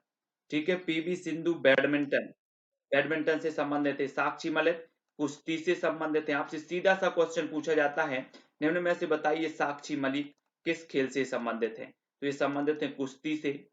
अभिनव बिंद्रा संबंधित है निशानेबाजी से। योगेश्वर दत्त संबंधित है कुश्ती से। ठीक है, मैरी कॉम संबंधित है मुक्केबाजी से। और दीपा कमराकर संबंधित है जिम्नास्टिक से। तो इनको आपको याद रख लेना है। दीपा कर्माकर हैं तो जिम्नास्टिक। ठीक है, अब जब आप जिम करने जाओ ना तो दीप जला लेना पहले, दीप। तो दीपा कर्माकर जिम्नास्टिक, है ना। तो ऐसे याद भी करना है, आप अपने हिसाब से याद कर सकते हैं। और भी कुछ महत्वपूर्ण है उनके बारे में देखेंगे। एसिटिक अम्ल जो होता है वो सिरका में होता है, सिरका। फॉर्मिक अम्ल पाया जाता है लाल चींटियों के डंक और बिच्छू के डंक में। आपसे क्वेश्चन कई बार पूछा गया है कि लाल चींटियों के डंक में कौन सा अम्ल पाया जाता है, तो वो पाया जाता है फॉर्मिक अम्ल। या फॉर्मिक अम्ल निम्न में से बताइए किस में पाया जाता है, तो बिच्छू के डंक में। इस प्रकार से। ठीक है, साइट्रिक अम्ल पाया जाता है तो नींबू कुल के सिट्रस फल जैसे संतरा, नींबू आदि, इनमें साइट्रिक अम्ल पाया जाता है। कौन सा अम्ल, साइट्रिक। ठीक है, लैक्टिक अम्ल पाया जाता है दही में, काय में, दही में लैक्टिक अम्ल। ऑक्सेलिक अम्ल पाया जाता है पालक में। आपसे पूछा जाएगा निम्न में से ऑक्सेलिक अम्ल का जो है स्रोत है, तो आपको बताना होगा पालक। लैक्टिक अम्ल का स्रोत है दही। एस्कॉर्बिक अम्ल का स्रोत है आंवला। सिट्रस फल जो है वो एस्कॉर्बिक अम्ल के हैं, जैसे संतरा, नींबू, है ना। ये इसी मतलब इनमें एस्कॉर्बिक अम्ल पाया जाता है। ठीक है, मौलिक अम्ल, मैलिक ये सेब में पाया जाता है। टार्टरिक अम्ल ये पाया जाता है इमली, अंगूर और कच्चे आम आदि में, ये टार्टरिक अम्ल पाया जाता है। ठीक है, तो ये अम्लों के बारे में भी आपसे क्वेश्चन पूछ लिए जाते हैं पर्यावरण में, तो इनसे भी आपको अच्छे से पढ़ना है और उत्तर बताते रहना है। अब दोस्तों आपको बताना है तापमान। अब देखो, स्वस्थ मनुष्य शरीर का तापमान कितना होता है, 98 अंश फ़ारेनहाइट। ठीक है, या फिर 37 अंश सेंटीग्रेड या सेल्सियस। ठीक है, या फिर 310 केल्विन। अगर आपसे पूछा जाएगा एक स्वस्थ मनुष्य का शरीर का जो तापमान है निम्न में से बताइए कितना होता है, तो आपको ये 3 प्रकार की जो मापक श्रेणी दी है कि 98.6 फ़ारेनहाइट, है ना, या फिर 37 अंश सेंटीग्रेड, 310 केल्विन। तो इस प्रकार से आपको ये स्वस्थ मनुष्य की जो तापमान है वो पता होनी चाहिए। डॉक्टर थर्मामीटर से हम ताप माप सकते हैं, तो कितना, 35 अंश सेंटीग्रेड या फिर 42 से 42 अंश सेंटीग्रेड तक, ठीक है, डॉक्टरी थर्मामीटर से। प्रयोगशाला थर्मामीटर का परिसर जो होता है वो 10 अंश सेंटीग्रेड से 110 अंश सेंटीग्रेड, ठीक है। तो ये कुछ सेंटीग्रेड थे, तापमान से संबंधित मापक थे जो आपको पता होनी चाहिए। मछली एवं जलीय जंतु उत्सर्जित करते हैं तो क्या करते हैं, अमोनिया उत्सर्जित करते हैं। पक्षी, छिपकली, सर्प जैसे कुछ जंतु अपने शरीर से अपशिष्ट पदार्थों का उत्सर्जन करते हैं, तो वो करते हैं यूरिक अम्ल, ठीक है। पक्षी, छिपकली, सर्प और जीव जंतु, कुछ जंतु अपने शरीर से अपशिष्ट पदार्थों का उत्सर्जन करते हैं, यूरिक अम्ल को। मानव द्वारा उत्सर्जित अपशिष्ट जो पदार्थ है वो कौन सा है, यूरिया, ठीक है। मछली एवं जलीय जंतु उत्सर्जित करते हैं तो अमोनिया, ये भी आपको पता होनी चाहिए। अब भोपाल गैस त्रासदी के बारे में देखें तो ये 2-3 दिसंबर वाली घटना है ना, 1984 की। और स्थान भोपाल में ये हुई थी, भोपाल गैस त्रासदी इसका नाम है। और इसमें जो रिसाव हुआ था गैस का वो मेथाइल आइसोसाइनेट, इस गैस का रिसाव हुआ था और इस गैस के कारण ये भोपाल गैस त्रासदी हुई थी 2-3 दिसंबर 1984, ये भी आपको पता होनी चाहिए। और एक घटना हुई थी दोस्तों यूक्रेन में हुई थी, ठीक है, ये हुई थी 1986 में। और ये चेरनोबिल परमाणु आपदा, इसका नाम क्या है, चेरनोबिल परमाणु आपदा। आपसे पूछा जाएगा कि चेरनोबिल परमाणु आपदा किस देश में घटित हुई, तो आपका उत्तर होगा यूक्रेन में, ठीक है। कब घटित हुई, 1986 में, ठीक है। कौन सी गैस के रिसाव के कारण हुई, तो यूरेनियम के रिसाव के कारण हुई, ठीक है। तो ये सभी घटनाएं आपको पता होनी चाहिए, पर्यावरण से संबंधित है। भारत के प्रमुख पर्यावरणीय संस्थान देख लेते हैं। भारत प्राणी सर्वेक्षण कहां पर है, तो ये कोलकाता में है। भारतीय वन्य जीव संस्थान कहां पर है, तो वन्य जीव संस्थान तो सभी को पता है, देहरादून। वन अनुसंधान संस्थान तो सभी को पता है, देहरादून, ठीक है। वन अनुसंधान संस्थान देहरादून, लेकिन पर्यावरण अनुसंधान संस्थान नागपुर। केंद्रीय औषधि संस्थान लखनऊ। राष्ट्रीय वानस्पतिक अनुसंधान संस्थान ये भी लखनऊ में है, ठीक है। औषधि भी लखनऊ है, वानस्पतिक अनुसंधान संस्थान भी लखनऊ में है। केंद्रीय पर्यावरण अभियांत्रिकी अनुसंधान संस्थान ये कहां पर है, नागपुर, महाराष्ट्र, ठीक है। राष्ट्रीय डेयरी अनुसंधान संस्थान एक करनाल, हरियाणा, राष्ट्रीय डेयरी अनुसंधान, ठीक है। राष्ट्रीय दलहन अनुसंधान संस्थान ये कहां पर है, कानपुर में, दलहन अनुसंधान, ठीक है। और केंद्रीय पक्षी शोध संस्थान इज्जतनगर, वरेली। सलीम अली पक्षी विज्ञान एवं प्राकृतिक इतिहास केंद्र कोयम्बटूर, तमिलनाडु में। आपसे सीधे से क्वेश्चन यहां से बनेंगे, central arid zone research institute Jodhpur में है। Birbal Sahni institute of paleo botany ये कहां पर है, लखनऊ में, ठीक है। प्लाज्मा अनुसंधान संस्थान ये है गांधीनगर, गुजरात। केंद्रीय खाद्य प्रौद्योगिकी अनुसंधान संस्थान ये मैसूर में है, ठीक है। राष्ट्रीय पर्यावरण शोध संस्थान ये राष्ट्रीय पर्यावरण अनुसंधान संस्थान शोध संस्थान कहां पर है, नागपुर। वर्षा एवं आर्द्र पर्णपाती वन संस्थान जोरहट में है, जोरहट। हिमालय पर्यावरण एवं विकास का गोविंद बल्लभ पंत संस्थान ये कहां पर है, अल्मोड़ा, ठीक है। और भारतीय वन प्रबंधन संस्थान ये कहां पर है, तो भोपाल में है। तो ये जो संस्थान है इनको भी आपको याद रख लेना, ये संस्थान पूछे जाते हैं, ठीक है। हमें पढ़ना है कुछ पदार्थ और उनके उपनाम, ठीक है, ये भी आपसे पूछ लिए जाते हैं। जैसे कपास व प्लेटिनम, इसे कहा जाता है क्या, सफेद सोना। आपसे पूछा जाएगा सफेद सोना निम्न में से बताइए किसे कहा जाता है, तो आपका सीधा सा उत्तर होगा कपास को, ठीक है, याद रख लेना है। अफीम व कोयला को काला सोना, काला सोना किसे कहा जाता है, तो अफीम व कोयला को कहा जाता है काला सोना, है ना। द्रव्य सोना किसे कहा जाता है, तो पेट्रोलियम को कहा जाता है। धातु का राजा क्या है, तो सोना, ये धातु का राजा कहा जाता है इसे। भविष्य की धातु कहलाती है आशा धातु, तो वो कौन सी है, ठीक है। तो भविष्य की धातु एल्यूमिनियम, आशा धातु भी इसे कहा जाता है। लेकिन बात कर रहे हैं रणनीतिक धातु की, तो रणनीतिक धातु टाइटेनियम को कहा जाता है। हाइड्रोजन को आवारा धातु कहा जाता है ना। आपसे पूछा जाएगा आवारा धातु किसे कहा जाता है, तो आपका उत्तर होगा हाइड्रोजन। रणनीतिक धातु कहा जाता है तो टाइटेनियम को। मुद्रा धातु सोना, चांदी और तांबा को मुद्रा धातु कहा जाता है इन्हें। ग्रीन मेटल एल्यूमिनियम को ग्रीन मेटल कहा जाता है ना। और भी देखो, हरा सोना कहा जाता है चाय को हरा सोना। आदिवासियों का सोना हरे बांस कहे जाते हैं। तो इनको भी आपको याद रखना है। अब दोस्तों कुछ महत्वपूर्ण है, हम विधियां पढ़ेंगे कि मनोवैज्ञानिकों द्वारा यह सिद्ध किया गया कि प्राथमिक एवं उच्च प्राथमिक स्तर पर छात्रों को खेल खेल में पढ़ा सकते हैं और इसके लिए उन्होंने निम्न विधियों को महत्वपूर्ण माना है। तो सबसे पहले हम ह्यूरिस्टिक विधि को पढ़ेंगे। ह्यूरिस्टिक विधि आर्मस्ट्रांग द्वारा प्रतिपादित। आपसे सीधा सा क्वेश्चन आता है कि ह्यूरिस्टिक विधि के प्रतिपादक कौन है, तब आपका उत्तर होगा आर्मस्ट्रांग।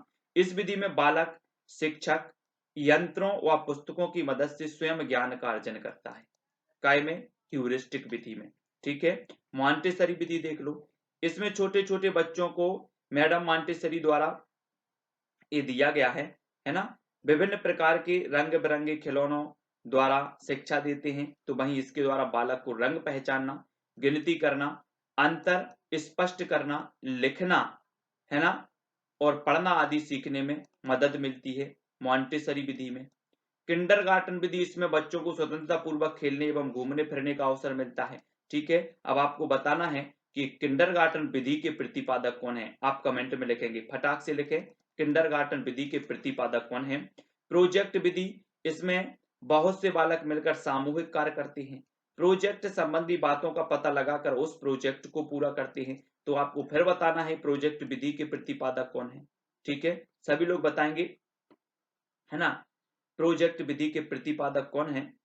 किल से आता है इनका नाम, और आपको बताना है, जल्दी से कमेंट में लिखेंगे। डाल्टन प्लान विधि, इसमें छात्रों को काम सौंप दिया जाता है और छात्र प्रयोगशाला के रूप में अपनी अपनी कक्षाओं का ही प्रयोग करते हैं, है ना। डाल्टन विधि के प्रतिपादक भी आपको बताना है, क्योंकि ये विधियां पूछी जाती हैं। इनके अतिरिक्त भी बहुत सी विधियां एवं क्रियाएं जिनके द्वारा बच्चों को विद्यालय में हम खेल खेल में बहुत सी बातें वह संबंधित हैं। तो आपको डाल्टन विधि के प्रतिपादक बताना है, प्रोजेक्ट विधि के बताना है, किंडरगार्टन विधि के बताना है, मॉन्टेसरी विधि के प्रतिपादक और ह्यूरिस्टिक विधि। ये 5 में से एक ना एक पूछ ली जाती है विधि, इनमें से पूछ ली जाती है कि इनके प्रतिपादक कौन है। ठीक है, तो ये बहुत ही महत्वपूर्ण है, सभी लोग लाइन से लिखेंगे ये सारी पांचों विधियों का। देखते हैं किस किस से बनता है ना। अब देखें दोस्तों कि क्रियात्मक गतिविधियों को व्यक्त करने के लिए खेल की अहम भूमिका रहती है। ये किसने कहा है? टीपी नन के अनुसार, टीपी नन ने कहा है कि क्रियात्मक गतिविधियों को व्यक्त करने के लिए खेल की अहम भूमिका रहती है। भाटिया के अनुसार देखो, खेल स्वयं खेल के लिए खेला जाता है, खेल स्वयं खेल के लिए खेला जाता है। किसने कहा? भाटिया। खेल स्वयं स्वैच्छिक के द्वारा की जाने वाली गतिविधि है। तो ये स्टर्न के अनुसार खेल बालक की संपूर्ण रुचि और ध्यान को केंद्रित कर लेता है। तो क्रो के अनुसार संपूर्ण रुचि और ध्यान को केंद्रित कर लेता है खेल। स्वप्रेरक, प्रसन्नदायक तथा क्रियाशील गतिविधि को खेल कहा जाता है। इसमें व्यक्ति को अपनी अभिव्यक्ति व्यक्त करने का पूर्ण अवसर प्रदान किया जाता है। रोज के अनुसार खेल एक शारीरिक और मानसिक क्रिया है, ये ड्रेवर ने कहा। ड्रेवर, खेलकूद विकास के सूचक हैं जो व्यक्ति के सर्वांगीण विकास में उनकी सहायता करते हैं। एक अन्य शिक्षाविद के अनुसार ये भी कहा गया है कि खेलकूद विकास के सूचक हैं जो व्यक्ति के सर्वांगीण विकास में उसकी सहायता करते हैं। तो ये परिभाषाएं भी पूछ ली जाती हैं दोस्तों, इनको भी हमें पढ़ लेना है। और पर्यावरण में मैं लगातार, आप देख रहे हैं, मैं प्रयास कर रहा हूं कि आपके पूरे के पूरे जो टॉपिक हैं वो क्लियर हों। अभी आपके अंतरिक्ष विज्ञान और भी 3 टॉपिक और आने वाले हैं पर्यावरण में विस्तृत वाले अध्ययन में, तो वो टॉपिक भी हम ले आएंगे। और पर्यावरण में आपके हर एक टॉपिक, चाहे आपका महाद्वीप हो, महासागर हो, है ना, अम्ल हो या फिर अंतरिक्ष मिशन हो, सारी की सारी एक एक चीज मैं आपको करवाता जा रहा हूँ। ठीक है ना। कुछ स्टूडेंट हैं जो हमेशा मदद करते हैं और पूरी की पूरी लिस्ट भेज देते हैं सर कि ये सारी की सारी चीजें आप बताएं, है ना, पर्यावरण में। क्योंकि पर्यावरण में आपको सिलेबस बस नहीं देखना है कि हम सिलेबस बस देख रहे हैं कि हमारे सिलेबस में तो ये है ही नहीं है। पर्यावरण की जब भी बात आती है दोस्तों, और पर्यावरण में जब पारिस्थितिकी की बात कर देते हैं या कुछ ऐसी उसमें होता है, तो ये सारा संपूर्ण, चाहे आप समुद्र की बात कर लो, चाहे आप धरती की बात कर लो, चाहे वायुमंडल की बात कर लो, वो सारी चीजें आ जाती हैं। तो हमें सब कुछ यहाँ पर पढ़ना होता है ना। तो सभी कुछ पढ़ें और एक एक टॉपिक पर मैं सारी की सारी आपको निरंतर और रोज 6:30 बजे आपकी कक्षा प्रेषित कर रहे हैं। इससे पहले आप वीडियो जरूर देखें। ये प्लेलिस्ट जो अपनी स्पेशल वीडियो वाली है, जो इनमें टॉपिक कवर करवाए जा रहे हैं, वो अलग से मैं प्लेलिस्ट बना दूंगा। वैसे अलग अलग मॉडल पेपर की अलग बनी है, कुछ स्पेशल वीडियो वन लाइनर प्रश्नों की अलग बनी है, कुछ पहले अपन जो रेगुलर क्लास थी अपनी लाइव क्लास, वो वीडियो की प्लेलिस्ट अलग बनी है, पर्यावरण की, बाल विकास की अलग बनी है। तो आप प्लेलिस्ट को देखें। प्लेलिस्ट को देखने के लिए आपको क्या करना है, सेल्फ स्टडी क्लासेस, ये चैनल का नाम है जहां वीडियो आप देख रहे हैं, सेल्फ स्टडी क्लासेस चैनल पर क्लिक करें और चैनल खुलेगा। ऊपर आएगा प्लेलिस्ट का ऑप्शन, क्या आएगा, प्लेलिस्ट का। तो प्लेलिस्ट पर क्लिक करें और प्लेलिस्ट पर क्लिक करेंगे तो सारी की सारी प्लेलिस्ट आपके सामने होगी, पर्यावरण की, बाल विकास की, मैथ पेडागोजी, हिंदी पेडागोजी आदि बहुत सारे सभी वीडियो है ना उपलब्ध हैं। दोस्तों इंस्टाग्राम से आप जुड़ सकते हैं हमसे, Sumit Jain self study classes. WhatsApp से जुड़ सकते हैं, ये नंबर भी है आपके पास, ठीक है। फेसबुक से जुड़ने के लिए सुमित जैन और ट्विटर से जुड़ने के लिए सुमित जैन आपको सर्च करना है। और साथ ही आपको दोस्तों IAS स्टडी ट्रिक सर्च करना है टेलीग्राम ग्रुप में जुड़ने के लिए। वीडियो को सभी लोग लाइक किया करें, सभी लोगों को वीडियो को शेयर भी करना है, क्योंकि बहुत अच्छे अच्छे टॉपिक, हर टॉपिक को आपको कवर करवाया जा रहा है यहाँ पर, कोई भी टॉपिक छूटे ना। और कहीं पर अगर मिस्टेक होती है, गलती होती है, तो बहुत सारे स्टूडेंट इंस्टाग्राम में पूछ लेते हैं, व्हाट्सएप पर पूछ लेते हैं, मैं जहां से भी होता है संभव उनके उत्तर देने का प्रयास करता हूं। तो वीडियो को सभी लोग लाइक शेयर अवश्य करें। आज के वीडियो के लिए बस इतना ही दोस्तों। जय हिंद।